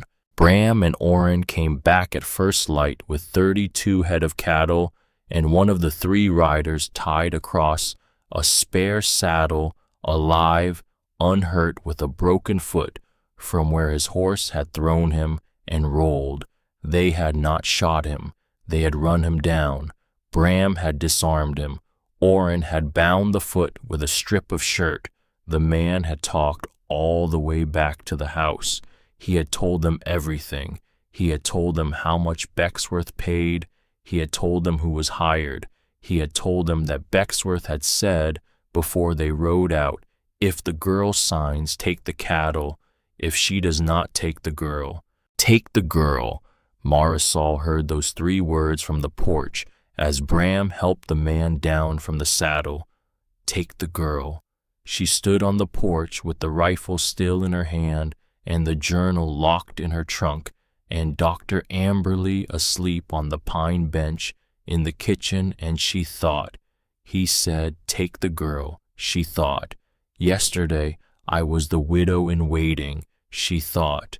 Today I am the thing he wants taken, she thought. Tomorrow then, tomorrow at the inquest, I will be the thing he cannot take, because tomorrow everything I know is on a witness stand, and everything he did is on a piece of paper, and the piece of paper is not going away, and I am not going away, and Dr. Amberley is not going away, and Wendell's notebook is not going away, and Ione Threlkeld is not going away, and there are 3 sons of dead men in 3 counties who are not going away, and there may or may not be a woman named Mercer somewhere in Austin who is not going away, and Gideon Becksworth. Gideon Becksworth. You should have taken your win at 6. You should not have said, 'Take the girl,' because I am the girl, and I do not take." Above the ridge, the first hard wind of the season came down out of the north. The temperature dropped 4 degrees between sunrise and 8. The cattle in the north pasture lifted their heads. The mesquite leaves turned upward and showed their pale undersides, which is a thing they do when weather is coming. Bram came up on the porch. He looked at the sky. He said, "That is not a norther." He said, "That is the norther." He said, "We have 3 days, maybe 4, before it hits." He looked at her. He said, "The inquest is in 2. She said, "Then we hold 2. He said, "We hold 2. The wind kept coming. The temperature kept falling. And in a house on the Doss property in Millhaven, Texas, on the morning of October 17th, 1886, a woman named Marisol Pettigrew stood on a porch in a divided skirt with a rifle in her hands and looked north into a sky that was turning the color of a slate roof, and she thought, 2 more days, 2 more days, and then the first snow will come, and then the world will decide. The inquest opened at 10 in the morning on the 18th of October in the Millhaven Methodist Church, because there was no courthouse in Millhaven large enough. The pews had been rearranged. The pulpit had been moved to the side. Sheriff Alois Rimmer sat behind a long pine table at the front of the sanctuary, with Doc Amberley to his left and Ione Threlkeld to his right, and a coroner's jury of 6 men from 3 counties in the front pew. The town had come. The town had come standing. The back of the sanctuary was full. The aisles were full. Men were standing on the front porch of the church, looking in through the open door. Marisol sat in the second pew on the left. She wore the navy blue dress. She had brushed her hair 100 strokes that morning. She had pinned it up in the way her mother had taught her, with the small tortoiseshell comb her mother had left her when she died. The comb was not fancy. The comb was hers, and she had wanted this morning to be wearing something that had been touched by a woman who loved her, because she was about to do a thing she had never done, and she needed the touch of a woman who had loved her to steady her. Bram sat on her left. Orrin sat on Bram's left. Wyston sat in the front pew next to Ione, because Wyston was going to testify. Dr. Amberley sat behind the table. He was clean-shaven. His coat was pressed. His hands were folded. He had not touched whiskey in 48 hours. He looked, Marisol thought, 10 years younger than he had looked on her porch at 3 in the morning, as if a weight he had been carrying had finally lifted. Gideon Bexworth sat in the third pew on the right. He was not restrained. He had come of his own accord in a black frock coat. He had sat down as if he were attending a wedding. His face wore no expression at all. His hands were folded on top of his hat in his lap. He looked at no one. Marisol did not look at him.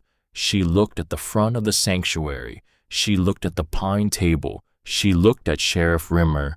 She waited. Sheriff Rimmer struck the table with a small wooden mallet. "This coroner's inquest is now open," he said, "into the deaths of Wendell Doss and 6 others. All present shall keep order. All present shall speak the truth if called. So help you God." The sanctuary was quiet. The first witness was Dr. Amberley. He walked to the chair beside the table. He sat. He took the oath in a voice that did not shake. He gave his name. He gave his profession. He gave the number of years he had practiced in Millhaven.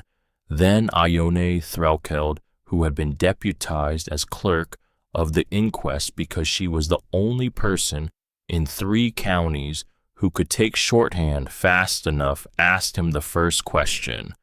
"Dr. Amberley, Did you sign the death certificates of the 7 men named in this proceeding as death by fever? I did. Were those signatures truthful? They were not. The sanctuary made a sound, not a word, a sound, the sound of 200 people drawing breath at the same time. Explain, he explained. He explained for 40 minutes. He read from the journal he had surrendered on Marisol's porch. He read the 7 names. He read the 7 dates. He read the symptoms he had observed at each bedside: chronic weakness, metallic taste, skin peeling from the palms, loss of sensation in the extremities, the classic tableau of arsenic poisoning. He read his own annotations made in his own hand at the time of each death, noting the symptoms. He read the note beside each signature that said in his handwriting, "May God forgive me." He wept once, only once. Then he continued. He explained that Gideon Becksworth had held for 31 years a document related to the death of Dr. Amberley's first wife in Louisiana, a death that had been ruled an accident, a death that Dr. Amberley had contributed to through negligence, a death that Becksworth had proof of, and that Becksworth had used without ever raising his voice to compel Dr. Amberley's signature on 7 certificates over 3 years. When Dr. Amberley finished, the sanctuary was so quiet that Marisol could hear the flag on the pole outside the church snapping in the north wind. Sheriff Rimmer said, "Doctor, are you willing to face the consequences of your own testimony?" Dr. Amberley said, "I am. You understand that includes your own prosecution for negligence in the deaths of the 7 men."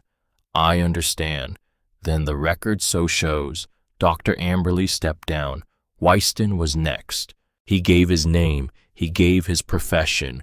He explained the Marsh test. He explained the water sample. He explained the residue in the jar found at the pond. He held up the jar. Every eye in the sanctuary followed his hand. He set the jar on the table.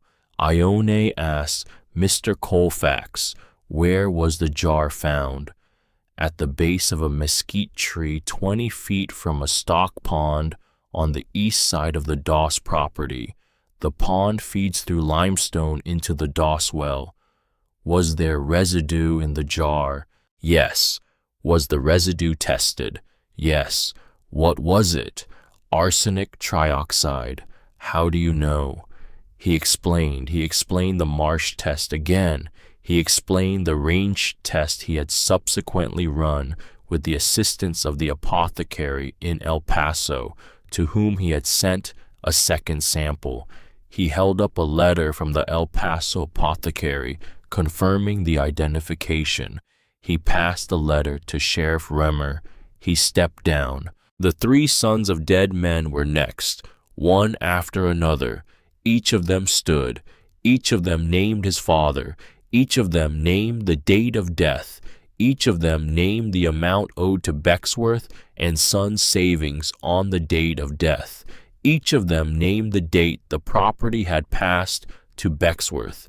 Each of them read from letters their fathers had written in the last weeks of their lives, letters describing weakness, metallic taste, fear of the well. The sanctuary listened. Nobody moved. Then Halsey Ord was called. He had come in from Fort Worth on the 6 o'clock stage the night before. He was a small, precise man in his 50s with round spectacles and a neat gray beard, and he carried a leather portfolio under his arm the way a doctor carries a bag. He gave his name. He gave his profession. He explained that he was a licensed surveyor commissioned by the state of Texas. He explained that he had been retained at the request of Weiston Colfax on behalf of Miss Marisol Pettigrew to resurvey the eastern boundary of the Doss property. Ione asked Mr. Ord What did you find? I found that the 1874 survey contained a compass variation error of 75 feet. In which direction? Westward. The eastern boundary of the Doss property, as recorded, is 75 feet west of its true position, which means 75 feet of land currently attributed to the neighboring property is by corrected survey the Doss property, and that 75 feet includes the stock pond. The sanctuary made the sound again, because everyone had understood. The pond where the jar had been found, the pond that had been poisoning the well, the pond that was by proper survey on Doss land, which meant that Gideon Bexworth, who owned the neighboring property, had been trespassing on Doss land every time he visited the pond, which meant every visit was a criminal act, which meant the criminal acts were provable by boot prints and the jar and the corrected survey filed at the land office in Austin 3 days earlier. Halsey Ord passed the corrected survey to Sheriff Rimmer. He stepped down. The sanctuary was very quiet. Sheriff Rimmer said, "Miss Pettigrew." She stood. She walked to the witness chair. Bram did not touch her arm. Bram did not need to. She walked steadily. She sat. She took the oath. Her voice was quiet, but it carried. She had been practicing all week in the barn, alone, reading aloud from her Bible, teaching her voice to fill a room. Ione Threlkeld looked at her. Ione's eyes were kind. Ione's pencil was ready. "Miss Pettigrew, would you state your name?" "Marisol Pettigrew." "Your age?" 21. "Your place of birth?" "Charleston, South Carolina." "And why did you come to Millhaven?" "To marry Wendell Doss." "Did you marry him?" "He was dead when I arrived." Ione paused. She said, "Miss Pettigrew, I am going to ask you to read aloud for the record the last paragraph of the last letter Wendell Doss sent you." Marisol took the letter from the pocket of her navy blue dress. The paper was soft. She had unfolded and folded it, perhaps 300 times since August. She smoothed it on her knee. She turned it to the last page. She read. She read the paragraph about the northern light in October. She read the paragraph about the small orchard he had planted. She read the paragraph in which he described, with an apology for his handwriting, how he had thought of her every day of the 6 weeks since her acceptance had arrived. She read the last line. "If for any reason I am not there to meet you at the stage, ask after the Colfax brothers on the North Ridge. They are the only men in this country I trust." She looked up. She said he knew. He knew he might not be there. He knew someone might not let him be there.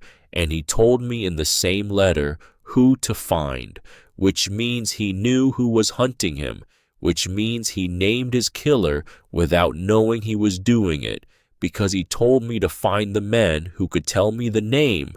Ione did not write. She was watching.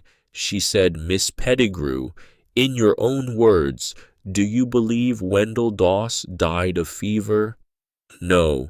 "Why?" "Because Dr. Amberley has said under oath that he did not. Because Wyston Colfax has said under oath that there is arsenic in the well. Because Halsey Ord has said under oath that the pond that was poisoning the well is on land that is legally mine. Because a jar was found by that pond, and the residue in that jar has been identified as arsenic. Because a man named Gideon Bexworth has been calling notes and taking properties from dead men for 3 years. Because when I refused to sign his paper on my first afternoon in this town, he sent 3 men to my house at 3 in the morning to take me from it. Because one of those 3 men has told Sheriff Rimmer under caution that Mr. Becksworth said, and I quote, "If the girl signs, take the cattle. If she does not take the girl." She paused. "That is why I do not believe Wendell Doss died of fever."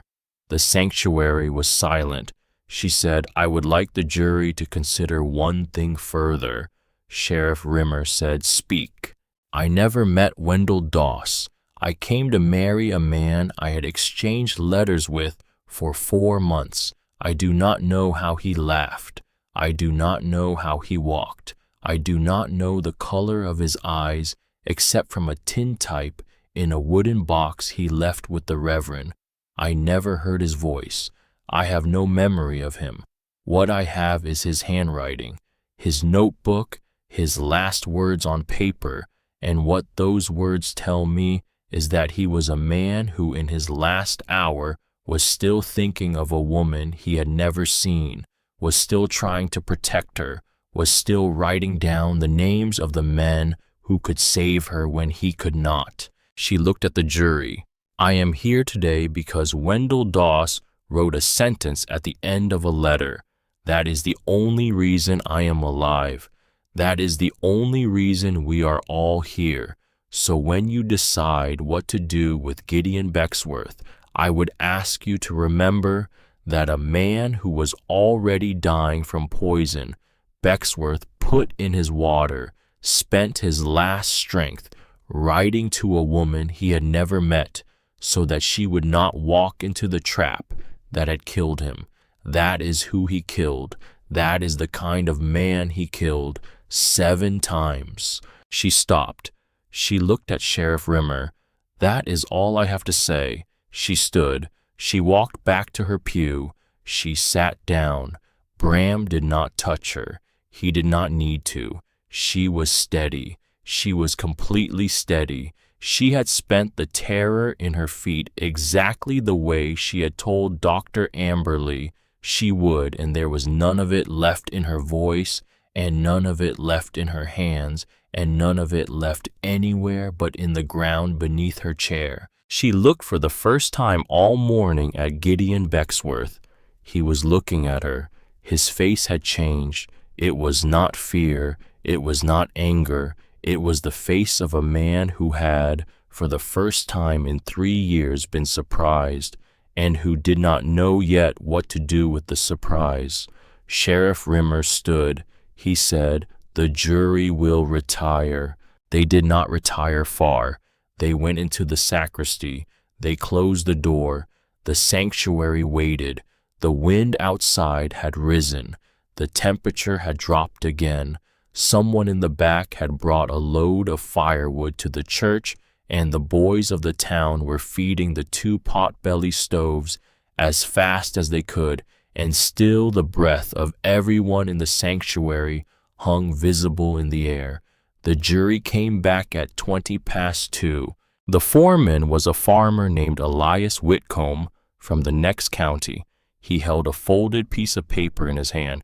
He read from it, "The jury finds that Wendell Doss, Josiah Pruitt Alden Grimshaw, Bertram Osgood Silas Renwick, Malcolm Pratt, and Elton Vardis died of chronic arsenic poisoning administered without their knowledge over a period of weeks. The jury further finds that there is sufficient cause to hold Gideon Becksworth for prosecution for 7 counts of murder in the 1st degree to be transferred to the district court in Austin. The jury further finds that Dr. Ambrose Amberley is culpable in the concealment of these murders and recommends his indictment on 7 counts of accessory after the fact, with the mitigation that his testimony today has made these findings possible. The jury respectfully requests that the district court in Austin take that mitigation into account. That is the finding of this jury." He folded the paper. He sat down. Sheriff Rimmer stood. He said, "Mr. Becksworth, please stand." Gideon Becksworth stood. Sheriff Rimmer walked around the pine table. He took a set of iron handcuffs from his belt. He walked to Becksworth. He said, By authority of this coroner's inquest, I am placing you under arrest for 7 counts of murder in the first degree. You will be held in the Mill Haven jail until transfer to Austin. You have the right to counsel. You have the right to remain silent. Turn around, please." Becksworth did not turn around. He looked at Marisol. He said in a voice that was quieter than she had expected, "You were supposed to sign the paper." She looked at him. She said, "I know." He said, "You could have had the property. Clean. Deed in your name. Note settled. I offered you a fair thing." She said, "You offered me a widow's guardianship, which is not a fair thing, and you were going to kill me if I would not take it, which is also not a fair thing. Mr. Becksworth, you have not offered a fair thing in your life." He nodded slowly. He said, "I underestimated you." She said, "Yes, sir, you did." He turned. He put his hands behind his back. Sheriff Rimmer put the cuffs on him. He was led out of the sanctuary through the aisle. He walked steadily. He did not look at anyone. As he passed the pew where Marisol sat, he stopped just for a moment, and he looked at Bram Colfax, and he said, "Colfax, your father was a fool. He raised 3 sons to think justice was worth doing." Bram said, "He raised 3 sons to think it was worth doing badly if we had to. This was not badly." Becksworth walked on. He was gone from the sanctuary. The sanctuary breathed out. It breathed out like a single animal. And then the sound started. Not applause, not yet. Someone in the back began to weep, and someone in the front pew, one of the 3 sons of dead men, put his face in his hands, and the widow of Josiah Pruitt, who had ridden in from the next county the night before and had sat in the back pew all morning without speaking, stood up and walked forward and knelt at the front pew and touched her forehead to the wood and said something that Marisol could not hear, and Marisol sat, and she felt the terror come back up from her feet, and she thought, not yet, because Bram put his hand on the back of her hand where it lay in her lap, and he squeezed once gently, and he did not take his hand away, and she looked down at his hand on hers, and she thought, later, when we are home, in the barn, or in the kitchen, or on the porch, somewhere without 200 people watching. Right now, I will sit. She sat. The blizzard came in that night. It came in fast. The kind of storm the old-timers would later call Iron Bell, though no one called it anything that first night, because the first night there was no one to name it. The temperature dropped 30 degrees between sunset and midnight. The wind out of the north came at 40 miles an hour, and then 50. The snow began at 9 and by 11 was thick enough to blind a horse. Bram had known. He had not been surprised.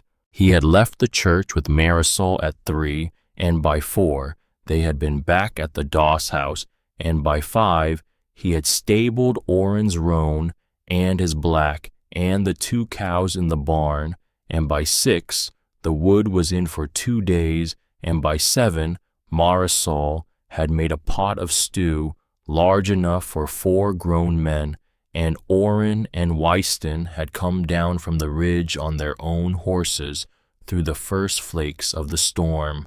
They ate together in the kitchen. None of them spoke of the inquest. Not for the first hour. They spoke of the stew. They spoke of the wind. They spoke of the cows.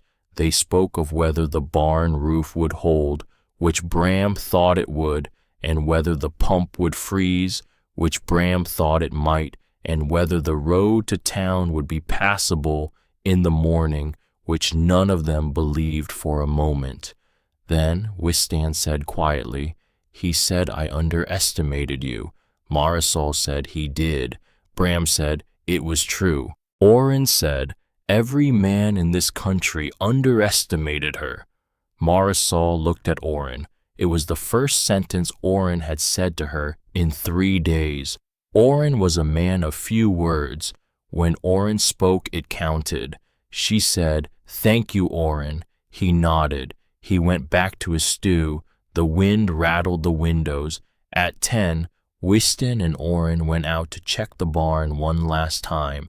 They came back stamping snow and cursing. Bram stood at the door and looked out and said, "This is worse than I thought." Marisol said, "Should we go to the barn?" "No." "Why?" "Because in an hour we may not make it to the barn, because the cows will be all right, because we have wood, because if the barn roof goes, it goes, and we cannot save it in this, because tonight we sit and we hold this house." The night went on. The kitchen was warm, the stove was full, the lamps were low. Wystan slept on the pine bench along the wall with his coat over him. Oren slept in the small bedroom off the kitchen where Marisol usually slept, because Marisol had insisted. She had said she was not going to sleep. She had said she would take the first watch. She had said Oren needed sleep more than she did. Oren had not argued, which was Oren's way of saying she was right. Bram sat in the chair by the door. He did not sleep. She sat in the chair on the other side of the stove. She did not sleep either. They did not speak for a long time. The wind was the only sound, the wind and the ticking of the stove. At some point, well past midnight, the fire got low, and she got up to feed it, and when she turned back with the poker in her hand, Bram was watching her. He was not looking at her the way a man looks at a woman. He was looking at her the way a man looks at a person he is thinking about. He said, "Marisol, yes, you could not have known this morning would go the way it went. No, you went in anyway." "I did." "Why?" She thought about it. She said, "Because if I had not gone in, someone else would have had to, and I am the one Wendell wrote the sentence for, which means I am the one who came from Charleston for him, which means I am the one who owes him." Bram said, "You do not owe him." "I do." "Marisol, Bram." He got up. He put another log in the stove. He sat back down in his chair, not looking at her now, looking at the fire. He said, "Wendell wrote you a sentence. It was a good sentence. It was the sentence of a good man. But that sentence did not put you on the coach. That sentence did not carry you 2,000 miles. That sentence did not sit you at that pine table with a rifle at 3 in the morning. You did. You did every part of that. Wendell wrote a sentence and you did the rest." She said, "That is a distinction." "It is not a distinction. It is the whole thing." She looked at the fire. She said, "Bram Colfax." "Yes. You have said more words to me tonight than you have said in the last 3 weeks." "Yes." "Why?" He was quiet for a long time. He said, "Because tomorrow the storm may kill us, or it may not, and there are things I am not willing to have unsaid if it does." She looked at him. She said, "Say them." He said, "I have been putting off saying them because I did not want to say them while you were still needing us to be what we have been, which is your protectors, which is the men in your yard, which is the men who did not sleep in the house. I did not want to be the man who protected a woman and then asked her to be grateful, because that is a kind of taking, and I was not going to take from you.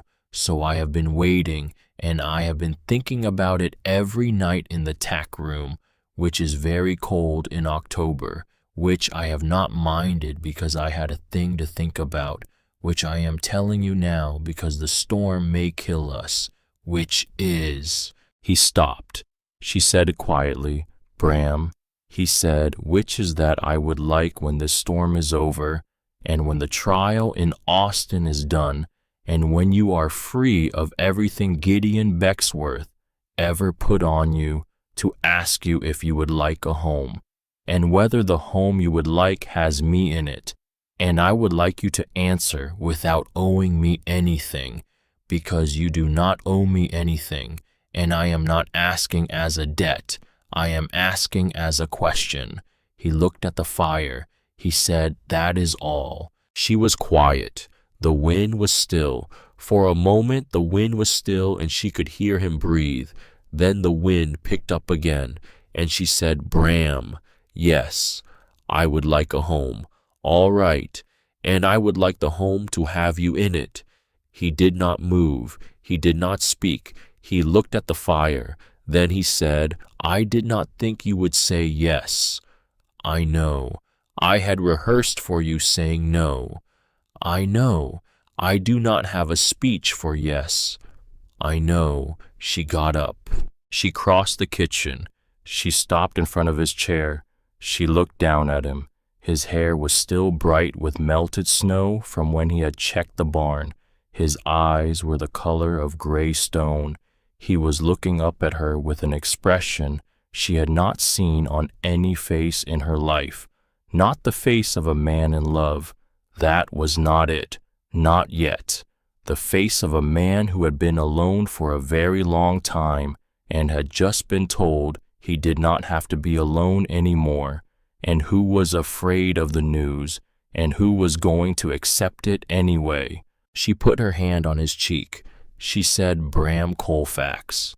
"Yes, I am going back to my chair now, because Wyston is awake, and he is pretending to be asleep, and I would like to preserve his belief that I do not know he is pretending." Wyston on the pine bench made a sound in his throat that was almost a laugh. Bram said, "Wyston." Wyston said from under his coat, "I did not hear anything." "Wyston, I have been asleep this whole time." "Wyston, you are the one who woke me by making the fire louder." Marisol laughed. It surprised her. The laugh was small, but it was a laugh, and it was the first laugh she had made since she stepped down from the coach on the 11th of August, and she thought, "Oh, I had forgotten what that sounded like." And then she went back to her chair and sat down, and she did not sleep, and Bram did not sleep, and Wyston pretended to sleep, and the wind blew, and the stove ticked, and the house held. The storm lasted 5 days. The storm broke on the 23rd of October. The Colfax cabin on the ridge lost a corner of its roof. The Doss barn held. 2 calves froze in the north pasture, despite the men bringing the herd close to the barn before the worst of it. 78 people in Millhaven County lost their lives to the storm, which the Sentinel would later report was the earliest and worst norther in the recorded history of the region. The trial of Gideon Becksworth was postponed twice on account of weather. The final trial began in Austin on the 14th of February, 1887. Mercer Becksworth arrived in Millhaven on the 8th of February. She came in on the stage alone in a black wool coat, carrying a valise. She was 42 years old. Her hair was going gray at the temples. Her eyes were dark. She got off the stage. She asked at the postal office for the Doss house. The postmaster sent his son with her. She arrived at the front gate at 4 in the afternoon. Marisol met her on the porch. Mercer said, "Miss Pettigrew." Marisol said, "Mrs. Becksworth." "I have not been Mrs. Becksworth in 3 years. What would you have me call you?" "Mercer, Mercer. I read the piece in the paper, Miss Threlkeld's piece. It reached Austin in November. I read it. I did nothing, because I have a son and he is 12, and I did not want to bring him into a courtroom to speak against his father. That was my consideration. That was the consideration I made in November." "I understand. Accept. Except last week my son came to me. He had heard from a schoolmate that his father was to be tried in Austin. He came to me and he said, "Mother, is what they say true?" And I said, "Mercer's son, some of what they say is true." And he said, "Then why are we not going?" And I said, "Because I did not want you in a courtroom." And he said, "Mother, I would rather be in a courtroom telling the truth than in a schoolroom hearing lies." And I said, "Then we will go." She looked at Marisol. She said, "So we came." Marisol stepped back from the door. She said, "Come inside. It is warm. There is coffee." Mercer came inside. She sat at the pine table. Bram came in from the barn. Wyston came down from the loft where he had been writing at the desk. Orrin came in from the corral. The four Colfaxes and Marisol sat around the table, and Mercer opened the valise she had brought, and she took out 3 items. The first was a small ledger book bound in green cloth. She said, "This is a duplicate ledger my husband kept. He kept it hidden in a compartment in the back of his desk in Austin. I took it when I left. I did not know at the time what it contained. I have read it since. It contains a record of every property Gideon has acquired through the calling of notes in the past 7 years. It contains initials next to 5 of the properties.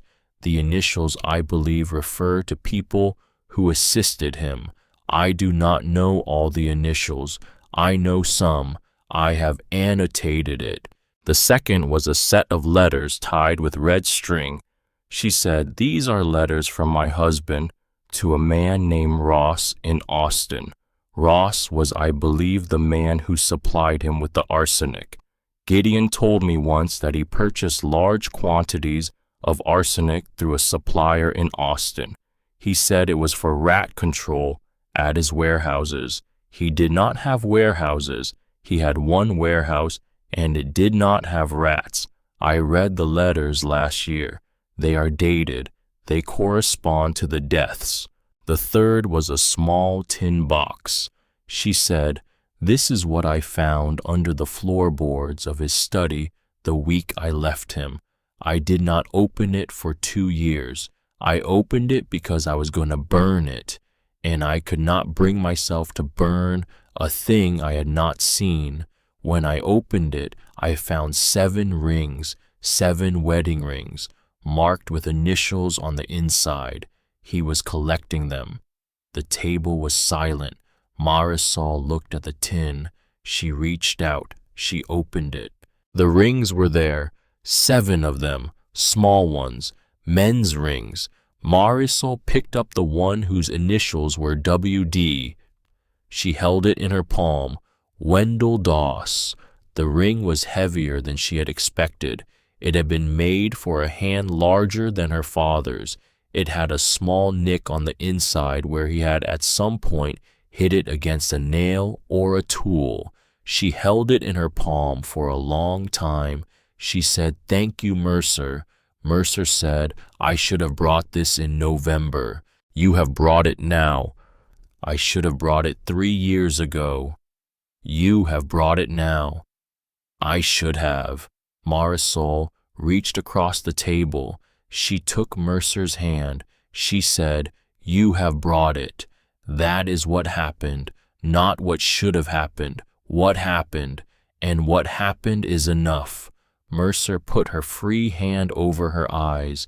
She wept, not loudly, very quietly, the way a woman weeps when she has been holding a thing in for 3 years and has just at last been given permission to set it down. Marisol did not let go of her hand. She held it until Mercer was ready to take it back. The trial in Austin ran for 11 days. Dr. Amberley testified. Wyston testified. Halsey Ord testified. The 3 sons of dead men testified. Marisol testified.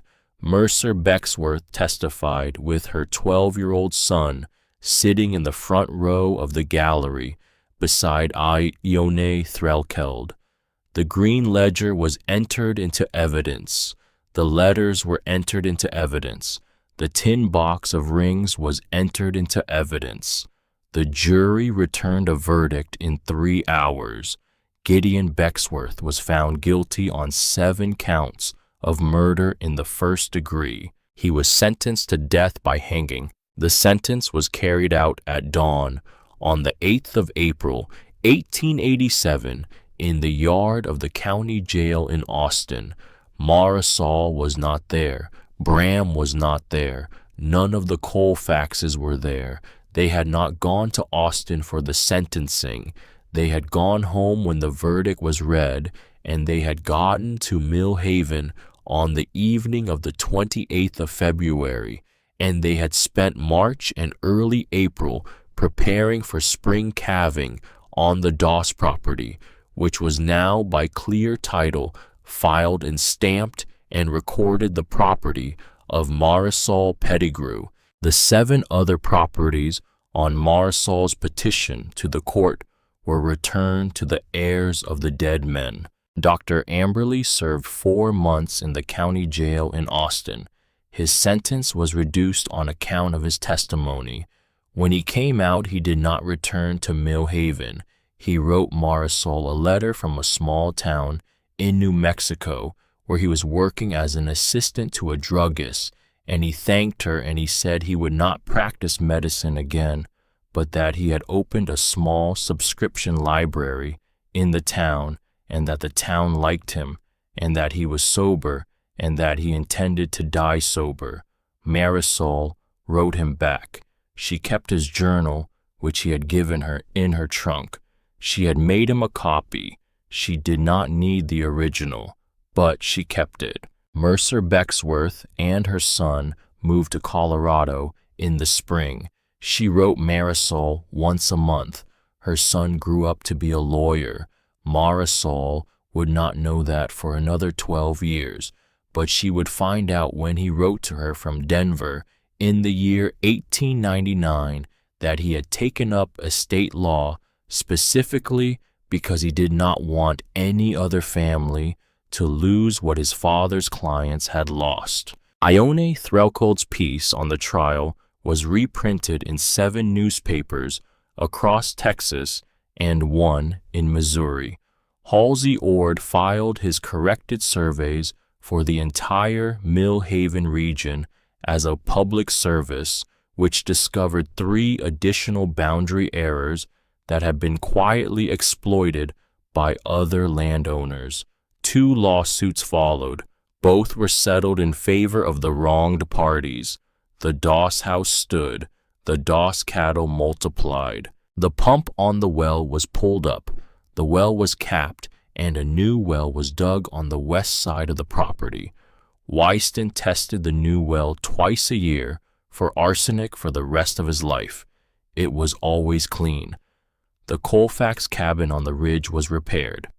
Bram slept in the tack room in the Doss barn until the 11th of May, 1887. On the 11th of May, 1887, in a small ceremony in the front room of the Doss house, with the Reverend Thurbin presiding, and Wyston and Orrin as witnesses, and Ione Threlkeld as the second witness in place of a father who could not be there, Bram Colfax and Marisol Pettigrew were married. She wore the navy blue dress. He wore a gray coat that Wyston had bought him in Austin. There were no strangers at the wedding. There was no music. There was a pot of stew on the stove and a fresh pie in the window and coffee on the fire. And after the Reverend had said his words, and after Bram had said his, and after Marisol had said hers, they went out on the porch, all 6 of them, and they stood in the May sun and looked north up the ridge to the cabin where an old hunter had made 3 orphans into brothers, and they were quiet for a moment. Then Wyston said, "Do you think he would have liked her?" Bram said, "He would have loved her." Orrin said, "He would have said, 'Bram, you have finally done something with your life.'" Marisol said, I would have loved to have met him. Bram said, You did. You have met him. He is in all three of us. She looked at Bram. She said, Then I have met him. They went back inside. They ate the pie. The spring pasture came in strong, the kind of grass that follows a hard winter, the ground having been broken and turned and forced to renew itself. The herd grew. The Doss brand was registered to Marisol Colfax that summer at the county clerk's office in Mill Haven, and the new brand, a small heart inside a mountain range, was struck by the blacksmith and used on every calf born that season and every season after. She did not go back to Charleston. Her aunt wrote her once, that first year, asking if she was coming home. Marisol wrote back a short letter that said, I am home, and folded a small pressed flower from the Doss front porch into the envelope. And Marisol Colfax stood in the wind on the porch of the house that Wendell Doss had died protecting, and she did what she had told herself she would do when the work was done. She wept, once, quietly, for Wendell, who had never seen her face. Then she went inside, because there was coffee on the fire, and there were 3 brothers at the pine table, and there was a husband at the door, and the door was open, and the house was warm, and the house was hers, and she was not going anywhere.